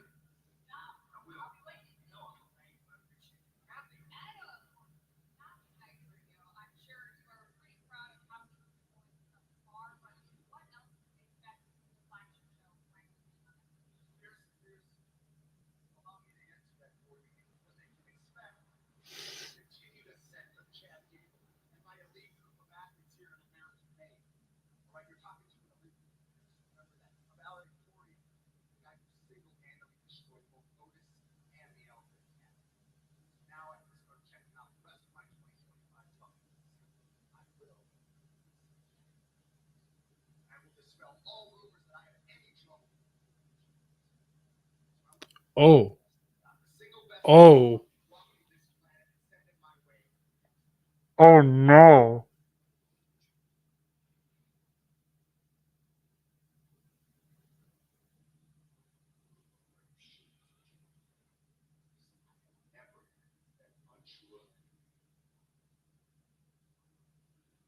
Oh no. Oh no. Oh no. Chad's about to be fed to Pentagon. Oh man.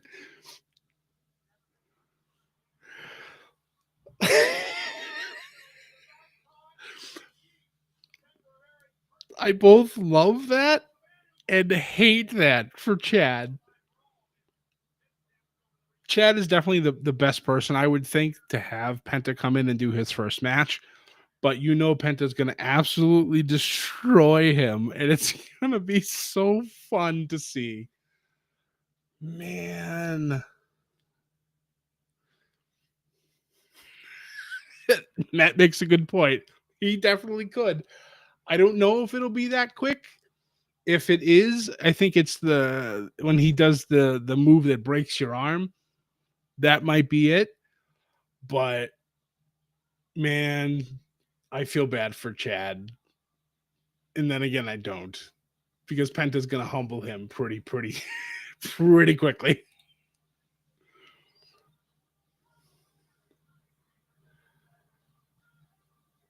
Man. What a great first match. Of course, this is just speculation, but I mean, Penta's coming. So if he's not appearing tonight, his first match will be next week. But I'm a little surprised though that they're not going to have his debut be tonight, with them showing who it is and not have him come out. But I know they also talked about the women's intercontinental championship match being moved to next week's as well because they didn't want it to get lost in the shuffle, which is understandable. You don't want to have, a first ever match, for a women's intercontinental title to be on a show that has so many other huge events. You want it to kind of have that, you know, that pedestal to be on. So having it be, I think, the main event of next week's Raw, I think is a good slot for it because it gives the women a chance to have a great match, and then you have your first women's intercontinental champion by the end of the show. I think that's a proper way for them to be able to celebrate another first in the women's division. I love the fact that there are so many women's titles now in both NXT and the WWE. Going back to the days when it was just the women's championship and then the Divas championship, and then it just kind of did nothing for a while until the women's tag division came out, and then the tag titles, and then they start doing the stuff in NXT, and they introduce, the North American women's title, and then the women's US title, and the women's intercontinental championship. So now there's a plethora of women's titles that anybody can go after at any point, which I love. That's why when I mentioned before, when I was talking with Sam, when Sam was on the show, 2-night Rumble they're talking about doing in the future. I don't know if it'll be in 2026 when they're in Saudi Arabia or if they wait till 2027. But you can easily have the men's matches be all on one night, the women's matches be all on another, or you can mix them if you want. I think it'd be kind of cool if you did it that way. If you did like the men's stuff on night one, the women's stuff on night two, I think it'd be a lot of fun. People have been clamoring for Evolution 2, so that'd be a perfect way to be able to do it. Just it's all about the women's Rumble side. So we'll see. We'll see what happens.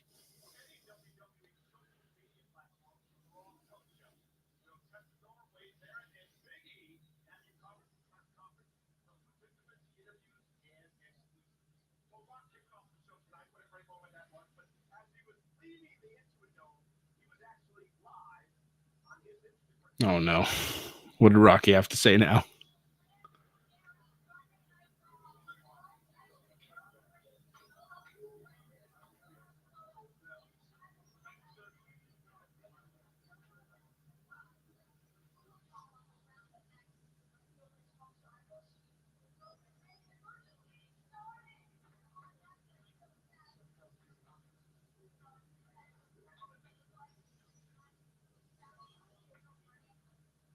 He kind kind of left Triple H hanging there.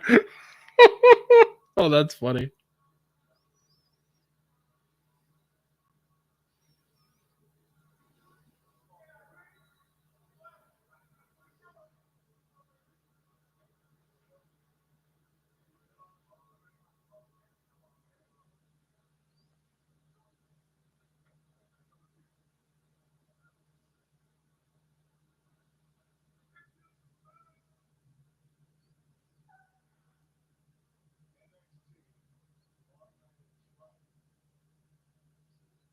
Ooh, ooh, Rock dropping a bomb. He's gonna be at NXT New Year's Evil tomorrow night. Well, damn. All right. New Year's Evil is gonna be a fantastic show as well. Now it just got even better with The Rock showing up tomorrow.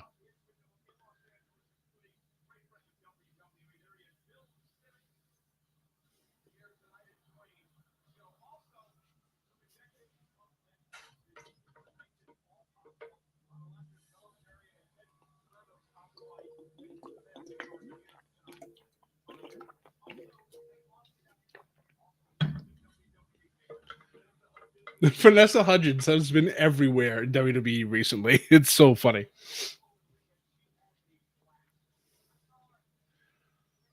Now we just need the IWC to leave the woman alone so we don't chase her away like a lot of others have been. So guys, stop it. Just leave them alone. Let them enjoy it. Please.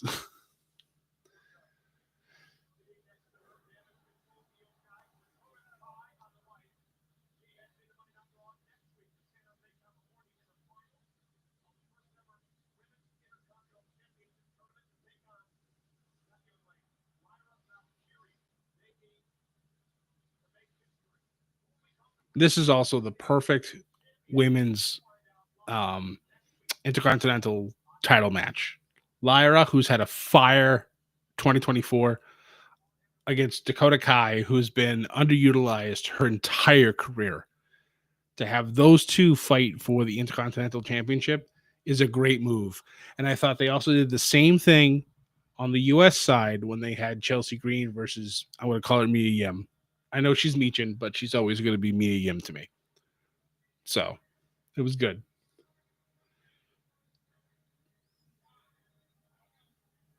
I think we're doing the Travis Scott thing now. Maybe.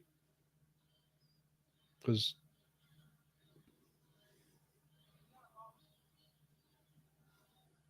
I know I lied. Just kidding.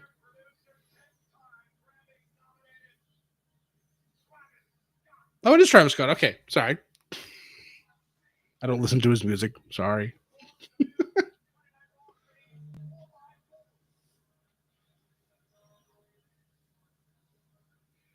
It's got the hardcore title though, so I can't be mad at that.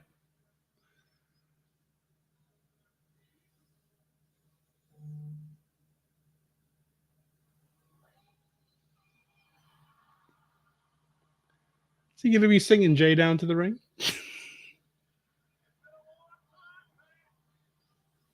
Oh my god. Pat's gonna yeet. Jesus.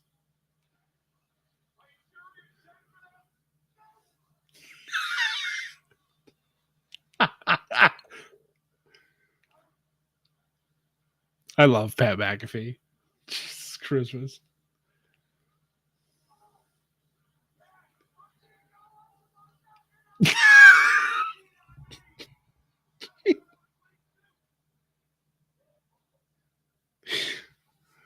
Oh god.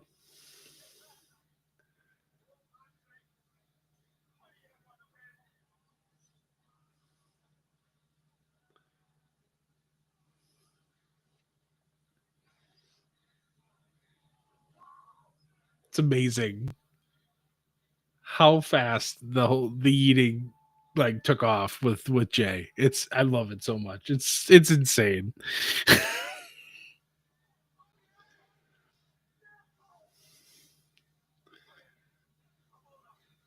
I'm blown up.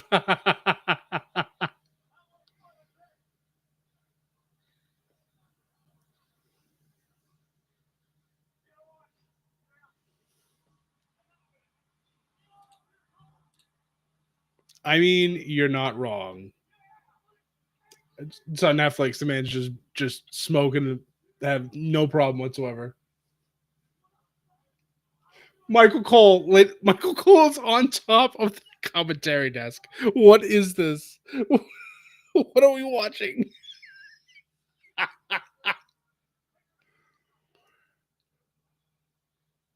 Oh my god.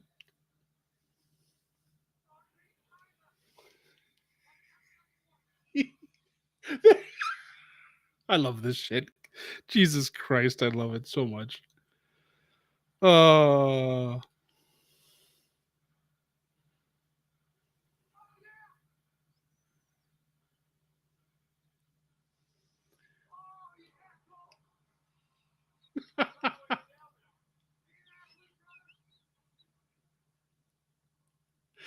Oh.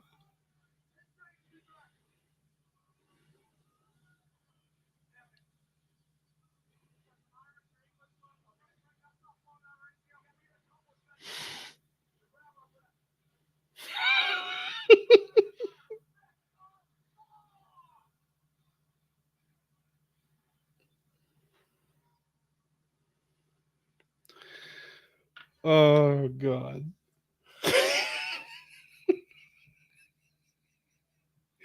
Michael Cole eating on top of the commentary table.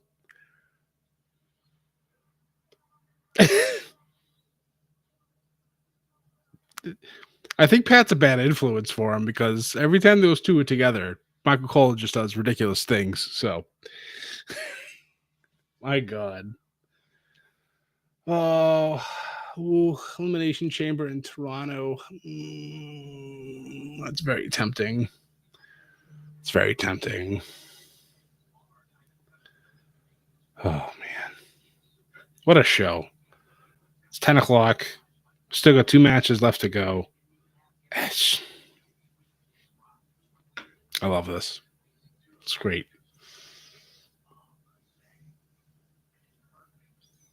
What do you guys think of the show so far? It's been 2 hours. Like I said, we've only had 2 matches, but we've had a lot of great segments otherwise.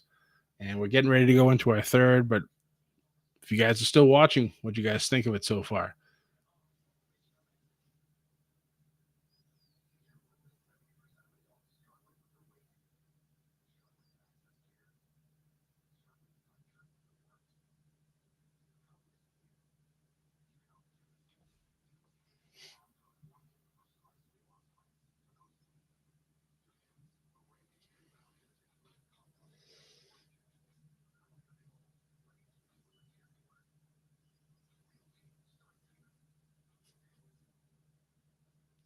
Once again, I want to thank all you guys for being here tonight, watching this with me, chatting up and in our chat, asking all the great questions, giving me your feedback. I want to thank obviously Sam once again for being able to pop in for the first hour of the show. I know he's a very busy man, so I appreciate him being on for the first hour to get things going. Man,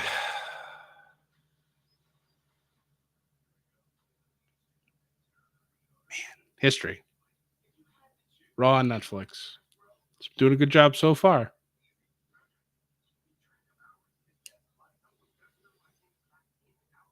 But Punk and Rollins being the main event tonight, I expect fireworks. I expect lots of shenanigans.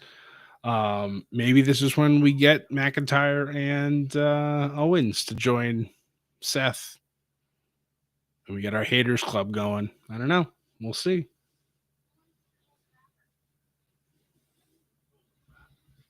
Somebody come to help Punk. Do we get a debut tonight? Do we get another return? I don't know. We'll wait and find out.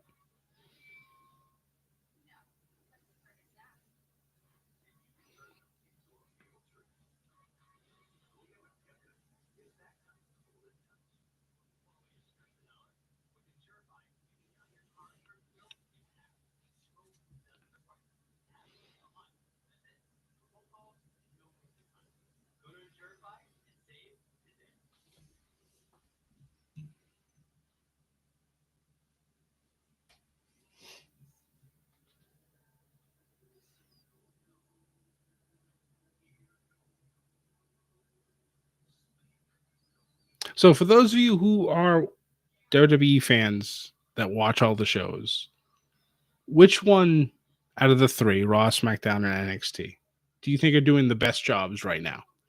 Which one you are is your must see television that you don't tape it on DVR if you still have cable. You're not streaming it somewhere. You're wanting to watch it, either on cable television or now on Netflix. Which show is your favorite? Let me know. Curious to see what everybody thinks. Personally, for myself, I'm loving both Raw and NXT.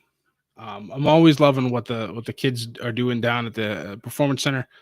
Um, I think all of the stuff that's been going on with like Roxanne Perez and Julia, I think that's gonna be a great match tomorrow night on New Year's Evil. Um, on Raw, I'm really intrigued on what they're gonna do with the New Day stuff. I'm just waiting. I'm just waiting for them to pull a trigger on something because they're doing a lot of backstage stuff. Like tonight, they did the thing up at the celebration, but they haven't done anything else yet. So I'm kind of, I feel like it's been a few weeks now, so I'm waiting to see what they end up doing. But I thought the whole segment with Big E was probably one of the best things that New Day has done in the past like 3 years. Made them instantly relevant again, and everybody, and I mean everybody, hated them. They had more heat than Dominic Mysterio does, and that's tough to do. But I worry that it's been so long since they've done something with them outside of just the crowd booing them or them getting shit talked in the back. There needs to be something done. I feel like they should be going after the tag titles now, especially with the War Raiders being the champions. They're the faces.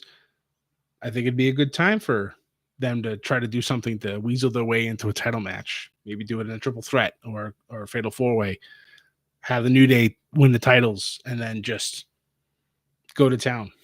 There's also tonight, even there's going to be a post show on YouTube for Raw. Big E is one of the guys that's going to be there.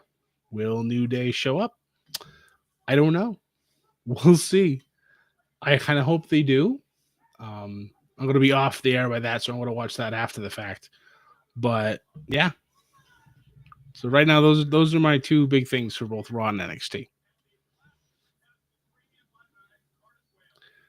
But shifting gears back to Raw, we're about to have Jey Uso and Drew McIntyre. Drew on his Vendetta tour.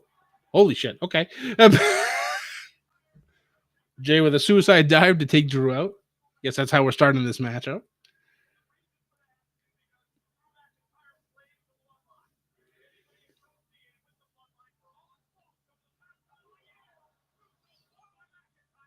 Ooh.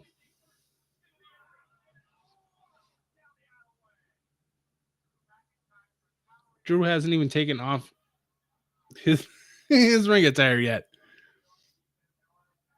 Or say his entrance attire.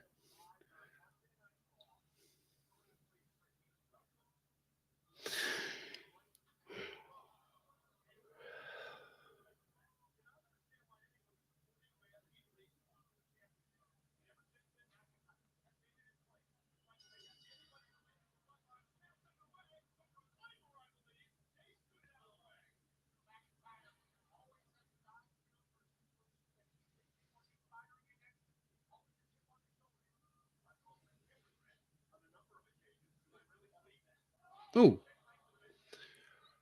I love what they've been doing with Drew. I don't know, like, what possessed this man to finally turn it on when it comes to doing stuff on social media, but he's firing on every cylinder. Obviously, his match with CM Punk and Hell in a Cell was easily one of the best Hell in a Cell matches I've ever seen. And the bumps that both of those men did in that match were just ridiculous. My back still hurts from when Drew went for the Claymore and landed like in the small of his back on the steps. Brutal. Absolutely brutal. But I like his vendetta tour that he has right now, going after everybody who's ever helped Roman. So he's already beaten Sammy twice. He's taken out Jimmy a couple times, and now he's fighting Jay.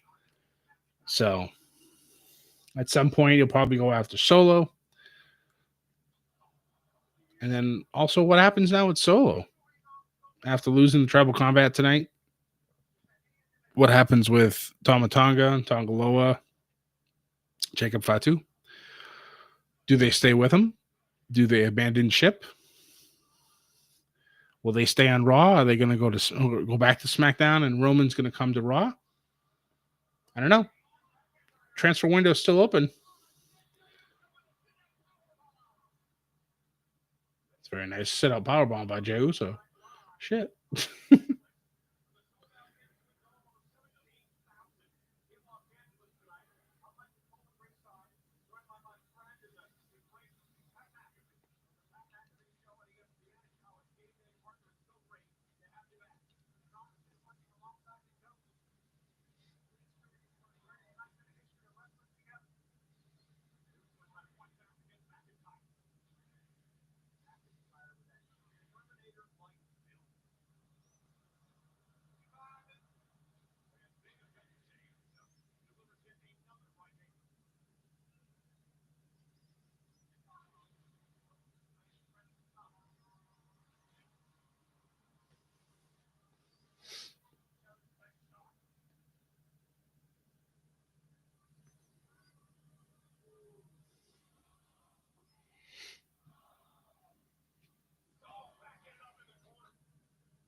Trying to come up with reasons in my head why Jay could win this match.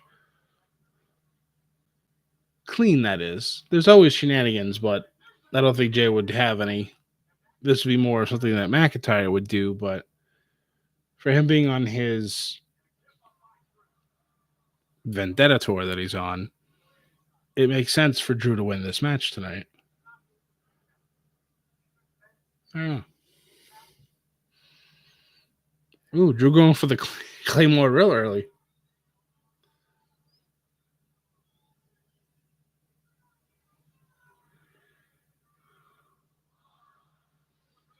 Ooh.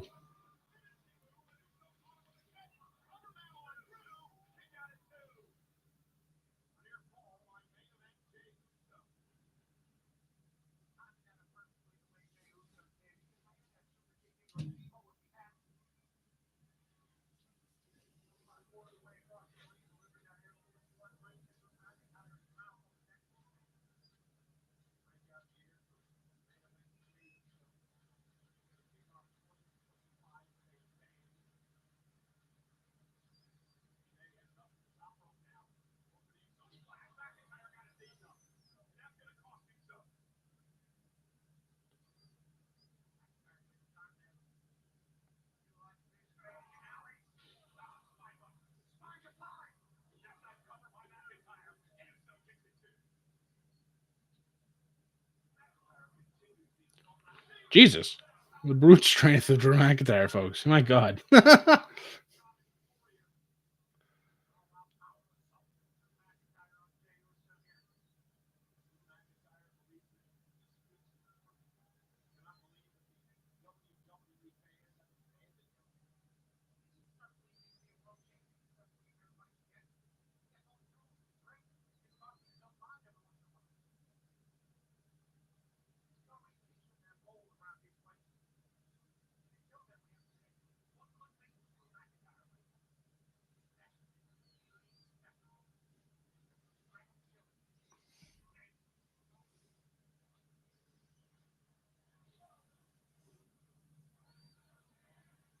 Drew definitely slowing down this matchup. Of course, as I say that, they start doing the punch for punch. Hey, it's like playing WWE 2K24.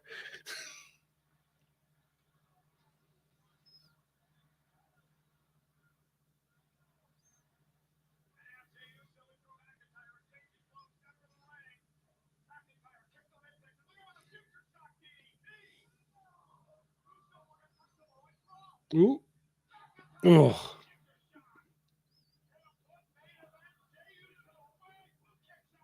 I love how Drew hits the Future Shock DDT. I mean, the one he just hit wasn't exactly the cleanest, but I've seen him hit some super clean ones, and just looks like that's devastating. Because everybody hits a DDT nowadays, but for the longest time that was his finishing maneuver. So he made it seem like it was a big deal. It's like it's Jake the Snake esque. That man would finish a match with a DDT. Like I just mentioned, everybody else and their mother does a DDT now in the ring. So, oh,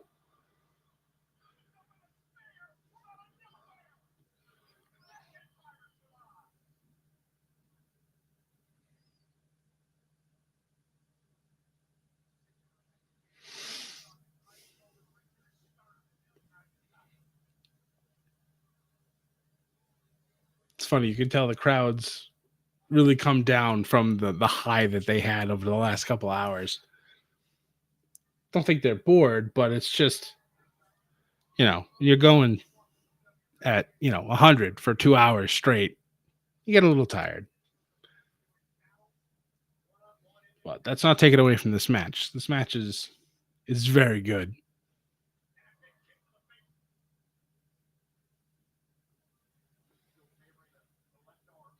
Ooh, right to the chops.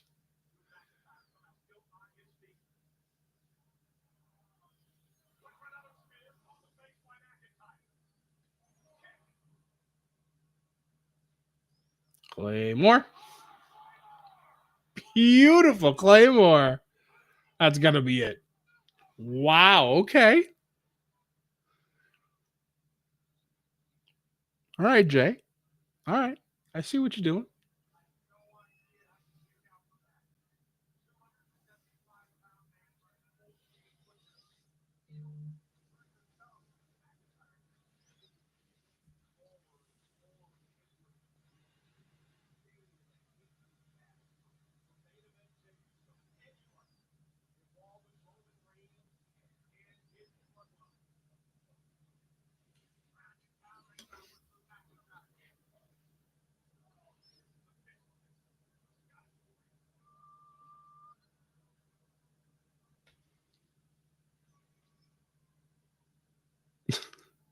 Well, maybe not everybody in the crowd just quieted down.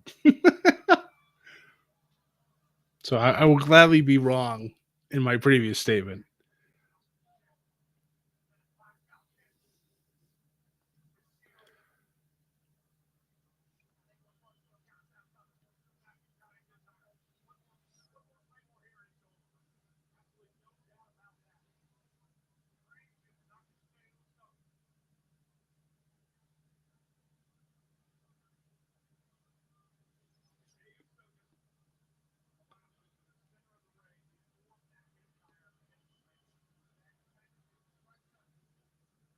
Very nice.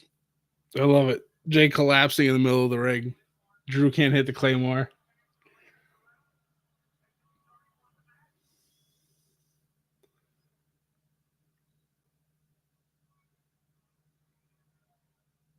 Now he's setting up in the other corner for a potential Claymore again. We're gonna deliver a stomp? No? What are we doing here? Nope. Oh, oh, oh. All right, all right. Well done. Well done. Jay Uso with the roll up. I was looking for ways for him to win clean. Drew got too cocky, went for a Claymore. He missed, and Jay rolled him up.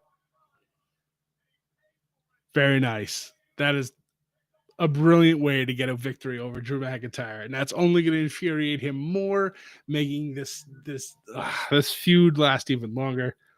It's going to be good.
What a video segment for Gunther. Oof.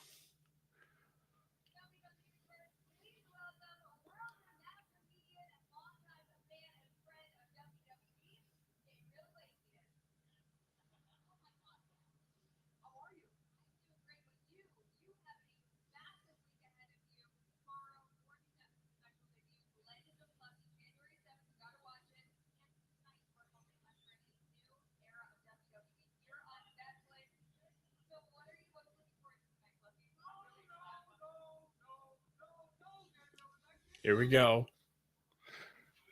All right, New Day. What you got?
$2K25.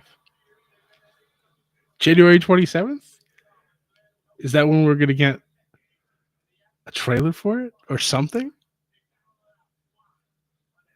Very nice. Very nice.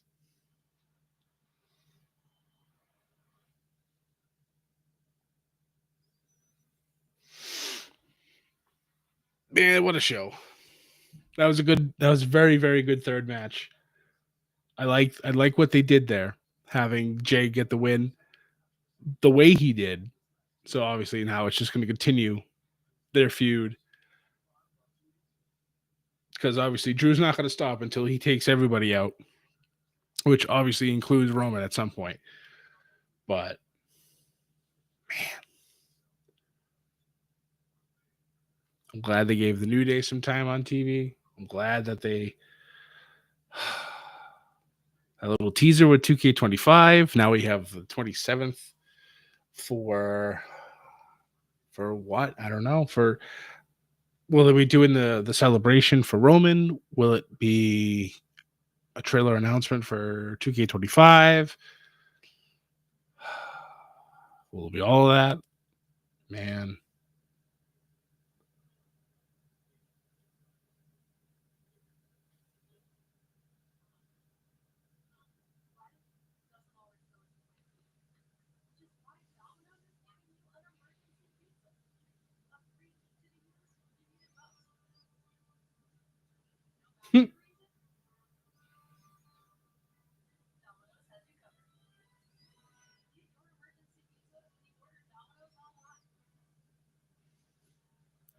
Oh, Squid Games. First season of that was brutal, but in the best way possible. So I'm a little behind. Didn't get a chance to watch season 2 yet. So that'll definitely be on my list.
Man, WrestleMania in Vegas.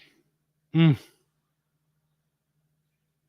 Last time I went to Vegas, Sam and I actually went out there for Double or Nothing. I believe that was 2021, 22. Trying to remember how long it's been. Time is kind of just all blended together since the COVID years started. I'm sure others of you will feel the same way. But being out there for a week has been a lot of fun. And I'll be back there at some point, whether it's for a wrestling show or just to go out there again. But it's it's a lot of fun. You don't even have to gamble. There's plenty of shows, plenty of places to eat, places to see. You know, Sam and I didn't get to do everything we wanted to do in our full week that we were there. So that only means we need to go back at some point so we can finish, finish our story when when it comes to Vegas. But 103 days away, they said, from WrestleMania. It's crazy also that it's going to be during Easter weekend too. So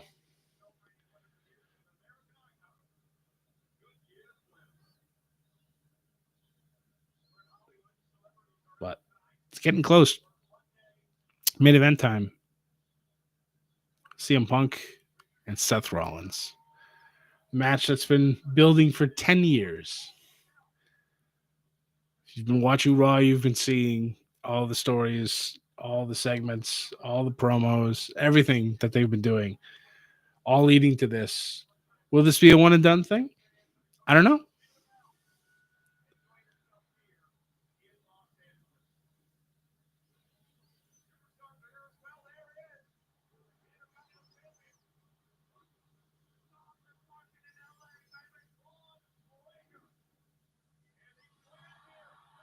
Will that pop for Tiffy?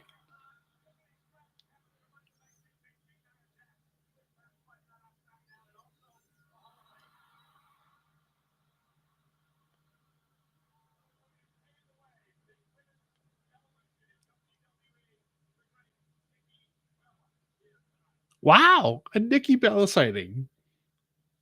All right.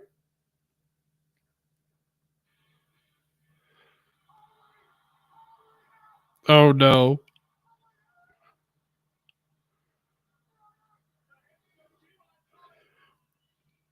With Jimmy Hart.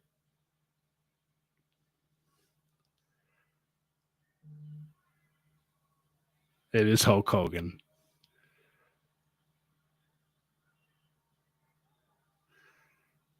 And I'm listening to the crowd. Sorry. There's a mixture of booze in there.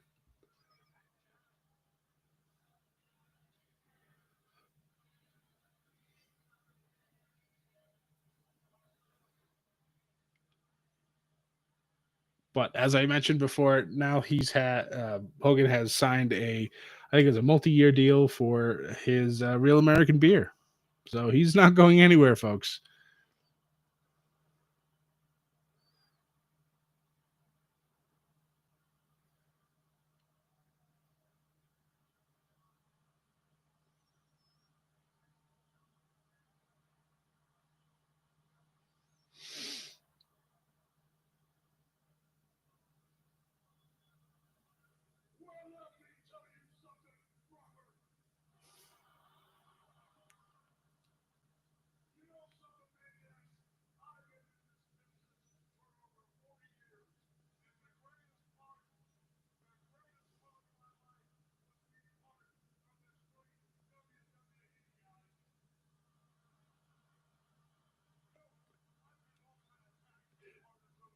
They're they're kind of booing him.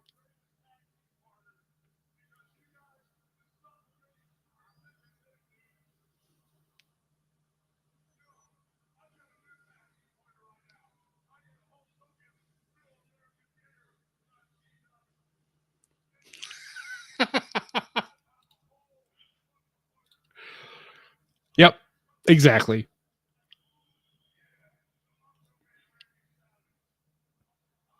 He needs to make this quick because the more he's speaking, the more they're booing.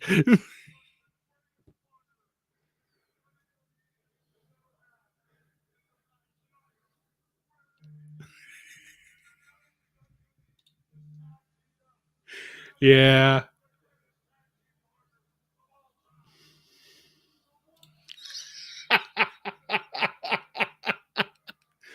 Thank you, that guy. I mean,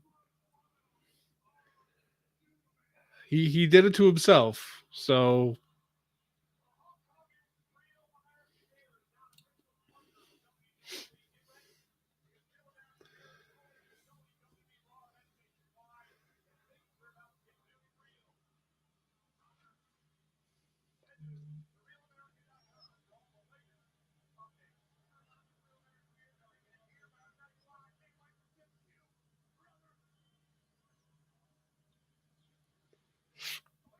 oof.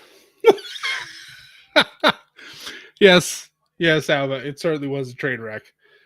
Oh God. It started out okay. The crowd was, I would probably say, maybe 85-15 cheers, and then he started talking, and then it quickly went to 50-50, 40-60 cheers to booze, if not worse. But I don't know. We'll see.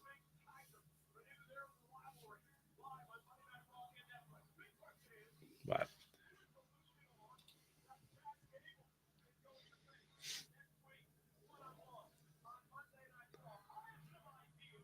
I like what they're doing with the we got the motion graphics here. They're talking about next week's shows, where obviously we already have the women's intercontinental title.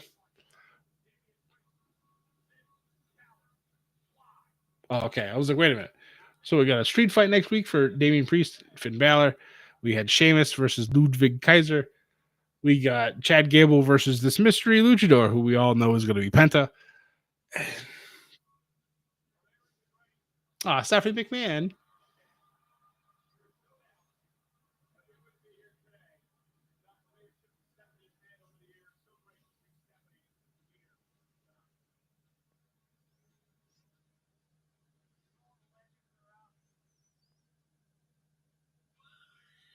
Here we go.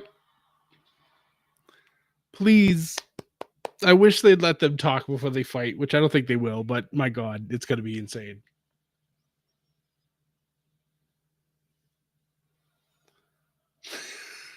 Oh, Seth, what are you wearing tonight?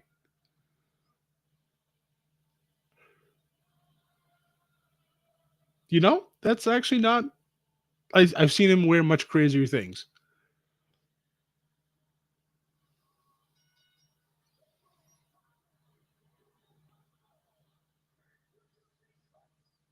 I feel like one fall is not enough for this match.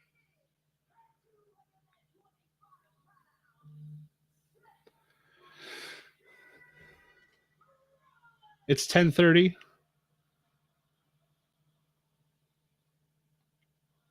I know my brain's still thinking, oh, it'll be done by 11. I don't know. Obviously not. That's not the case, but you think we get 20, 25 minutes out of these two? We might.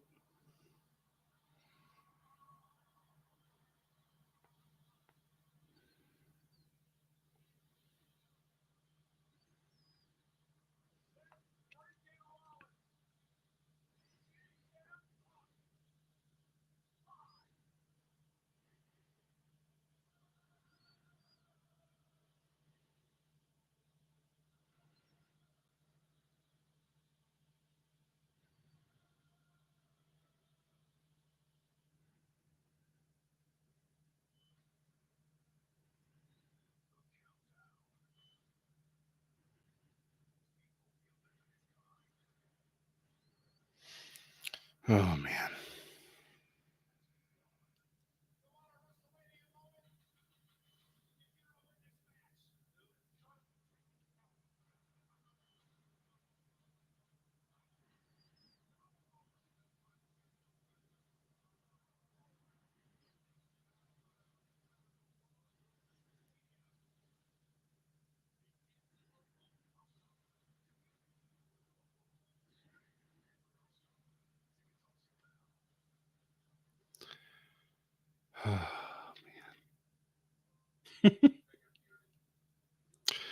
Still laughing about Hogan. Like, I get it. You got to send him out there to do his whole thing. his whole shtick for everything, for the beer and whatnot, and the crowd, they did not hold back. Oh man, it's so good. Did it to himself. So boo away, folks. Boo away.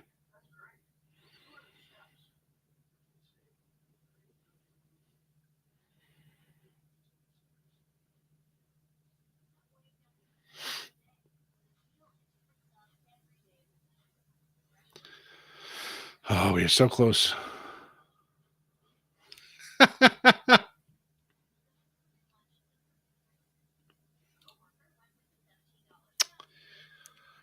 Yeah, yeah.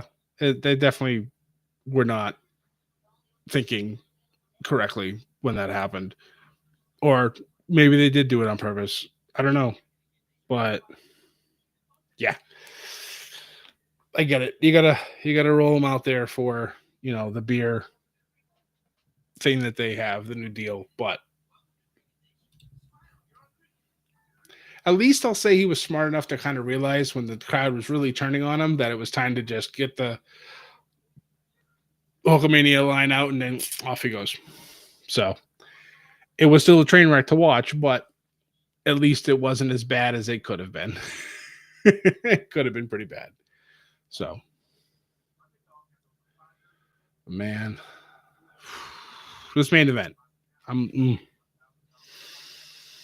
kind of wish and I hope that we get a speech out of somebody before they start fighting. But if not, then it's we as the kids say, we'll be seated for this. So.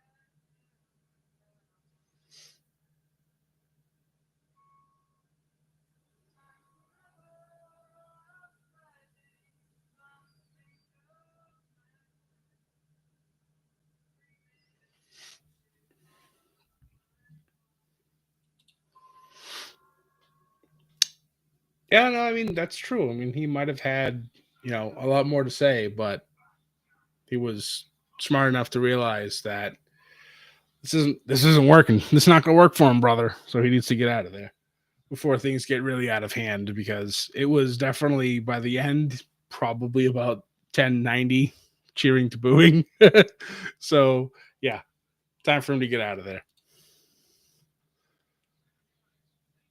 But speaking of commercials for things, Saturday night's main event will be back in San Antonio, January 25th. Sam and I will be back to do that live show. We'll have our live reactions for it during that, because we did it the last time when it just came back last month, and it was a lot of fun.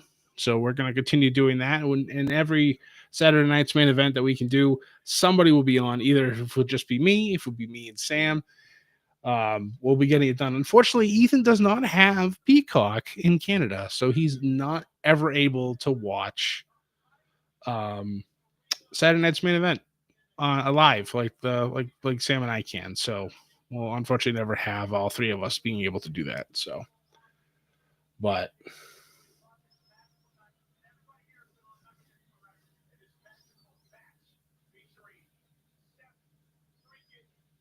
I really love what they've done with this whole setup. I know that the majority of it obviously is for the Intuit Center, but just the extra added stuff that WWE has done. I like the lighting that they have in every seat. That's really cool. It made this whole show feel like a big deal, like a whole. It made it feel like a premium live event. And, it's a special event. It's the first ever one on Netflix, so we'll see. I mean, that is very true. I'm mentioning that you can get VPN. That's very true. You can do that. I think they actually mentioned that to him. Now that you mentioned that, I was like, oh yeah, I think Sam and I mentioned that to Ethan to get VPN so that way he could do that. So we'll make sure to mention that to him before the 25th. See if we can get all three of us on. So, and I will not make the same mistake I made last time, where I watched it on on NBC and Sam watched it on Peacock. So he had the delay. So this time I'm going to watch it on Peacock and be able to make sure that we're always in sync. My good buddies over, Beautiful Bearded Bastards, from another Beautiful Bearded Bastard himself. Hello to you guys as well. Hopefully you guys are having a great night. Hopefully you guys are enjoying Raw like I am. It's been a lot of fun so far. Main event time. Seth Rollins, CM Punk.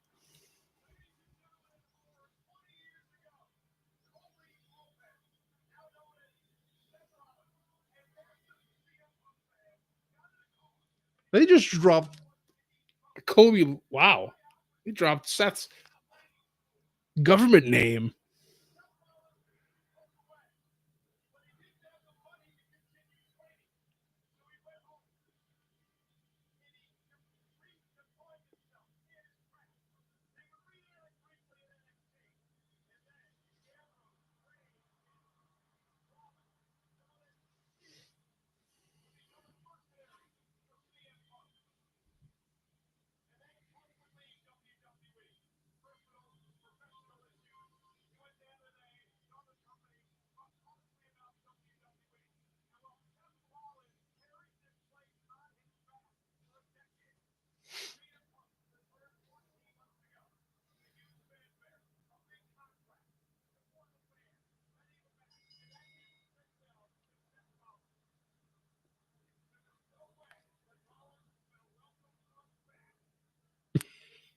Thank you.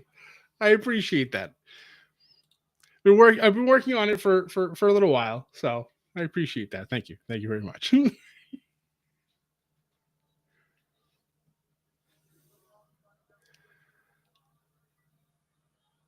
It's crazy that this match between these two took 10 years to get to this stage. With everything that has happened with Punk, him leaving WWE back in the day, all the stuff that he said to try to tear down the company because he was upset with how things had ended and the issues with his health and the accusations he made against the doctor that was at WWE, and just Michael Cole said it best. This is definitely going to be a fight, and I feel like there might actually be some very stiff shots in this matchup.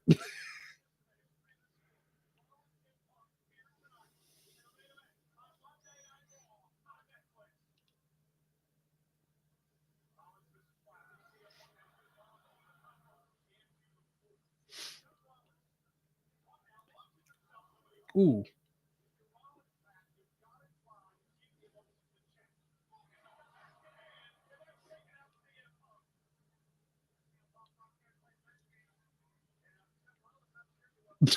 All right.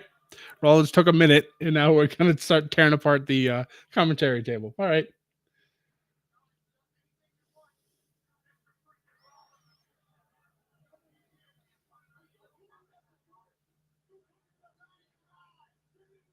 Let it ride.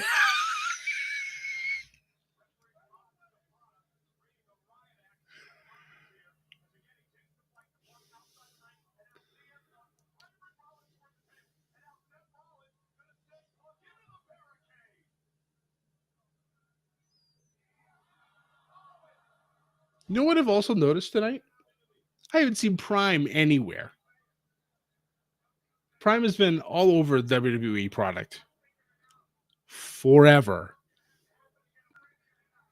Since Logan Paul signed that contract. Nowhere. They always have the display on the end. It's normally in the ring for the PLEs. Nothing here. I'm wondering, obviously, if there's. I thought I remember reading something that Logan Paul had said that Prime was going to be part of the Netflix era, and somebody mentioned something from Netflix to say, no, that's not the case. We don't have a contract with them. So I don't know. Maybe that's the reasoning, but it's interesting. I'm wondering what's going to happen with SmackDown because they have a presence there, and since in the United States it's still on USA Network, but for the rest of the world it's on Netflix. So what are they going to do? It's very interesting.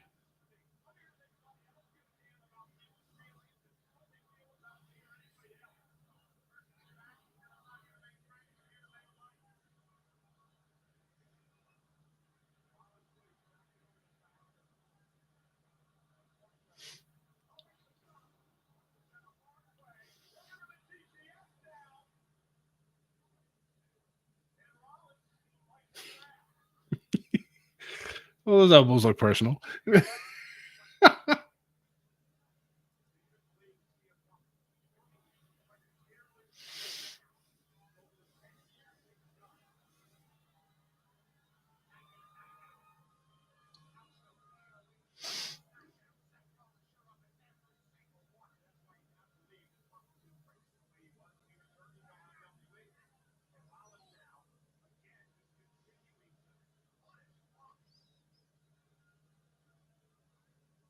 I kind of wish this match had a stipulation. I know that they're probably going to let this go. Seth better watch himself.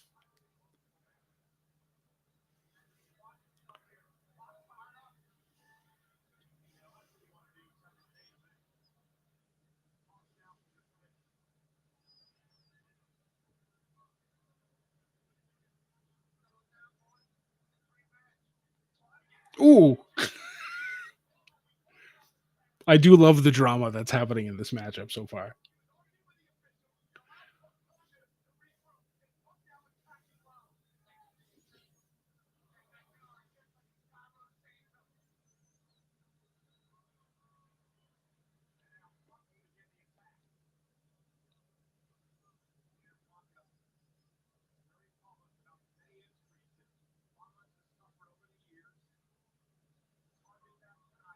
Are we doing a swinging neck break?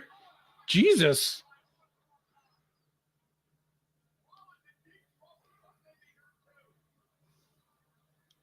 Oh, don't go to commercial. Damn it. Main event's doing pretty good so far. I'm enjoying it. I kind of wish they had a stipulation. Like I probably mentioned that a few seconds ago. I'm sorry. But they'll probably let it go. Now the ref will be a little more lenient. Either that or Seth's just going to yell at him the whole time. They actually have the perfect ref for it. He's very emotional in his own right. So this kind of works out. I definitely expect there to be ref bumps in this match.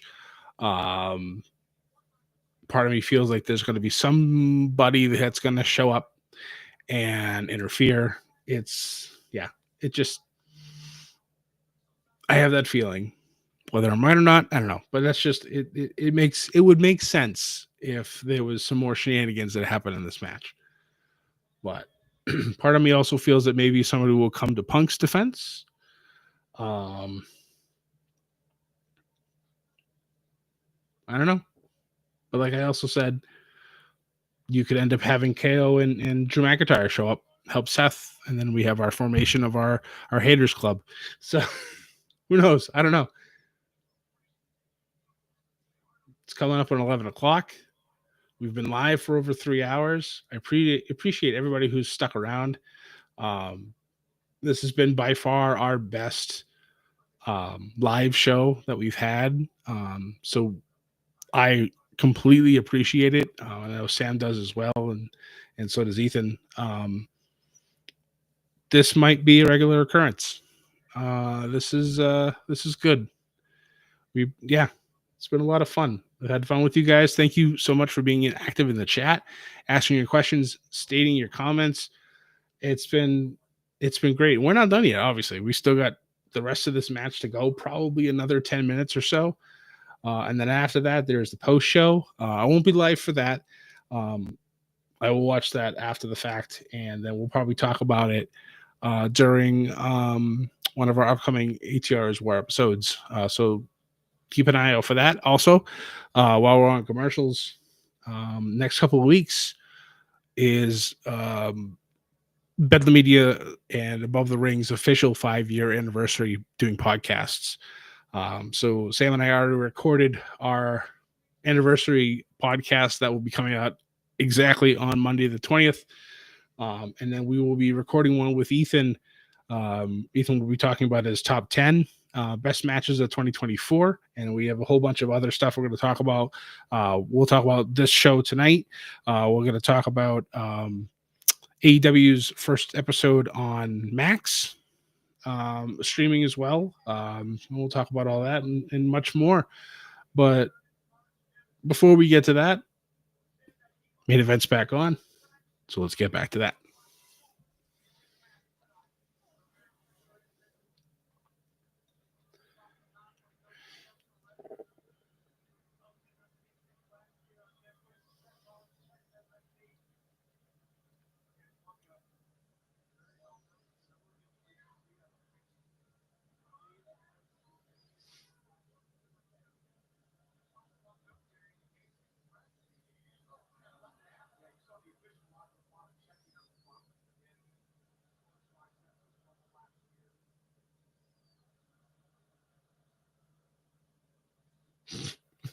Rollins just slapping Punk in the corner.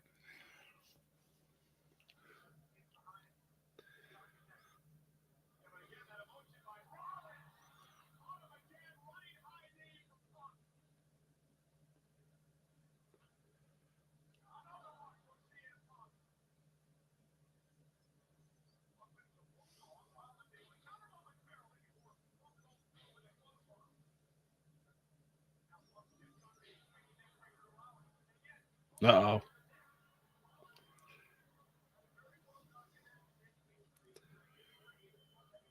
Punk's getting ready to go to bed. Put Rollins to sleep.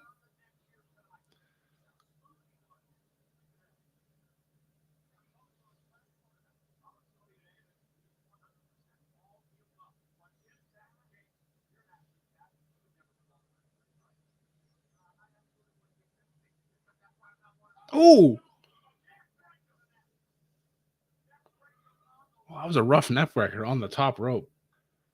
Because as we all know, those of us who watch wrestling for considerable amount of time, those ring ropes are not ropes.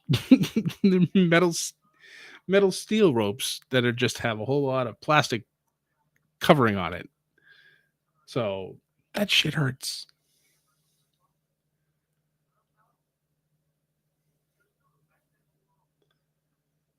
At least that's from WWE's standpoint. Can't say that for everybody because some other people use actual ring ropes and then they cover it up with tape. Oh, Seth Rollins doing the Mark Henry spot.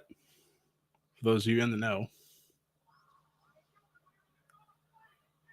Oh, Rollins hitting the GTS on Punk. And then Punk smart enough to roll out of the ring.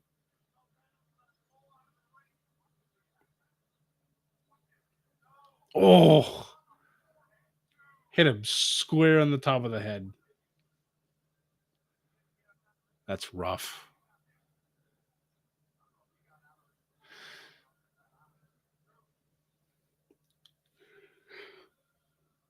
Man.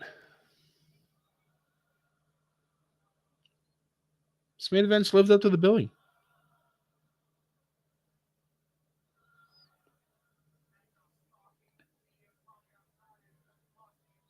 Ooh. Just straight kicking him to the face.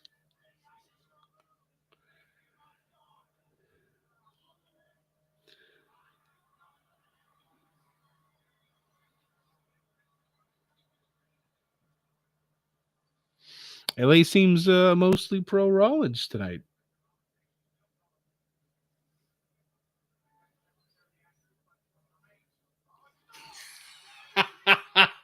And Punk follows up with a stomp.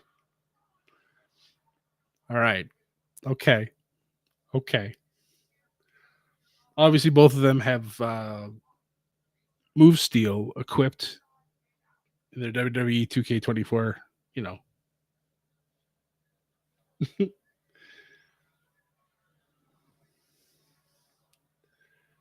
And now they're chanting CM Punk. I love it. This is so fun.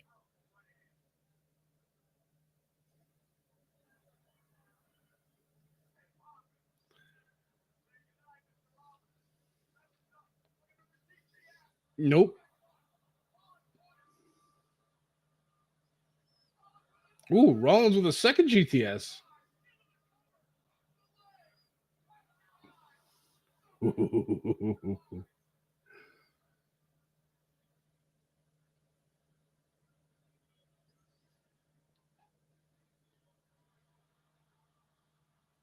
It's like, how many times can we use each other's moves to try to finish this match off?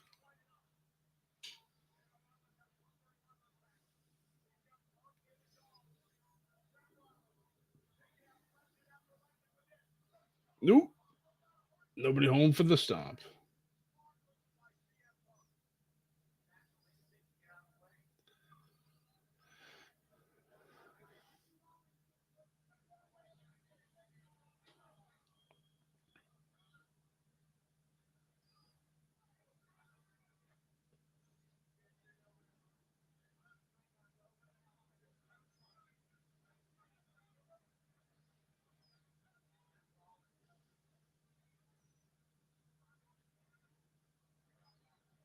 What are we doing?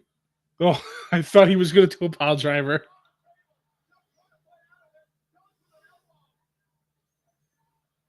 Pedigree. The table didn't budge. Oof.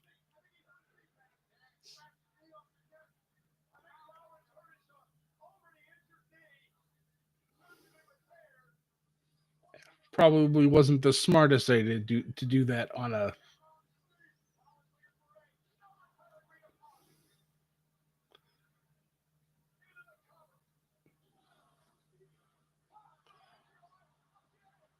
Jesus. Punk kicking out of yet a second pedigree. This time one in the ring. Took it fully. Still kicks out at two.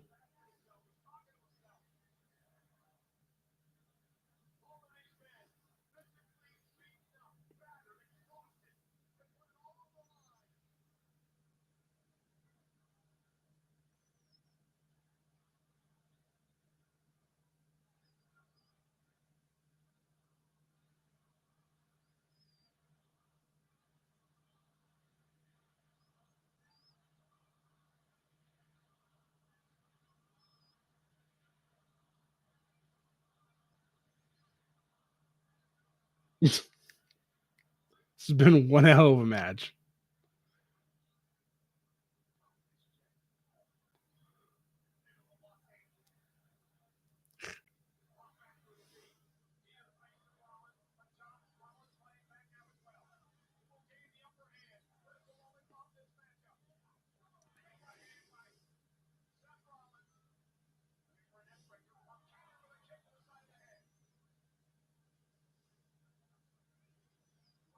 Ooh. Uh-oh. Uh-oh. Buckle bomb? Oh. And a stomp. Uh-oh. Oh, he's rolling the wrong way. Nope. Roll them the wrong way. Oh, Seth. You should know better than that. Come on. A buckle bomb, though. My goodness, that looked like that hurt like a bitch. Woof.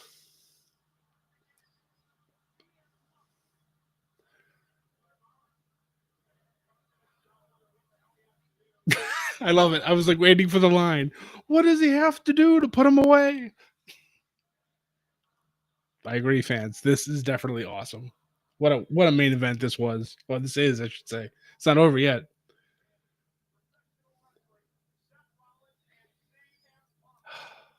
I love when WWE uses the words professional wrestling.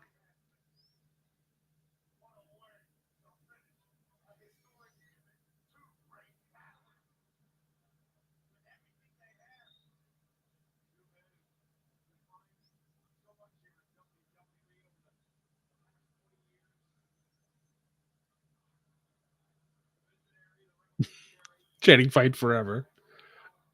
No, guys, that's the competition. They can't fight forever.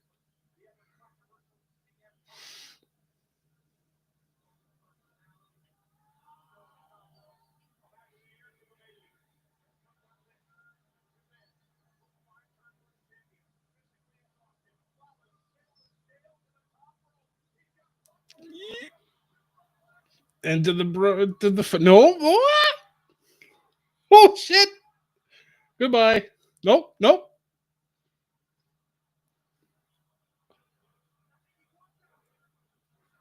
Okay.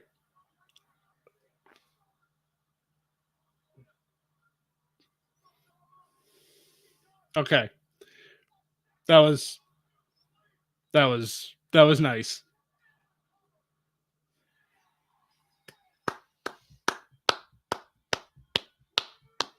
Punk with the victory. I loved that last sell by Rollins. He takes the GTS, he bounces off the ropes, and he lands perfectly back on Punk's shoulder. Punk hit the second GTS and gets the 1-2-3. Very nice. Very nice. I love things like that.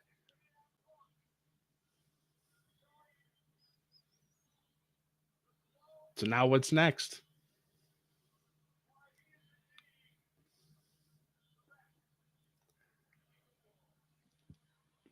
Ooh, Rollins with a cut underneath his eye.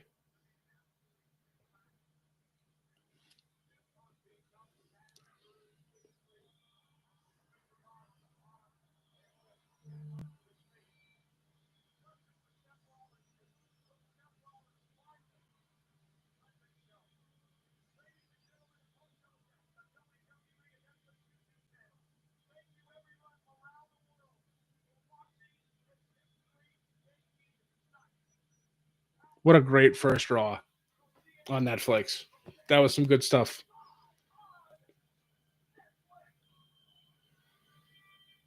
And it ends 3 minutes after 11. Good job, guys. An excellent show. Only 4 matches, which is kind of wild. But we'll see what happens. So the live stream is now over. The post show has begun. And this is where I will tune off for the night. Guys, thank you so much for everybody for being here tonight. This was a great show. I agree, Alma. This was a great show. I look forward to next week's already. 4 matches only. Lots of good segments in between than the Hogan segment, but whatever. But yeah, good way to start off Netflix with Raw. So we'll see y'all next week, because I think I'm going to start doing this every week. I had a lot of fun doing this tonight. Yeah, make sure you guys follow us on our socials. They've been streaming along the bottom of the screen the whole night on YouTube, on Facebook, on X, and on Instagram. You can find me pretty much everywhere as Scotty J Stream. That's pretty much where I am everywhere. But yeah, that's it for tonight, guys. We're going to close out the stream. Have a wonderful evening. And of course,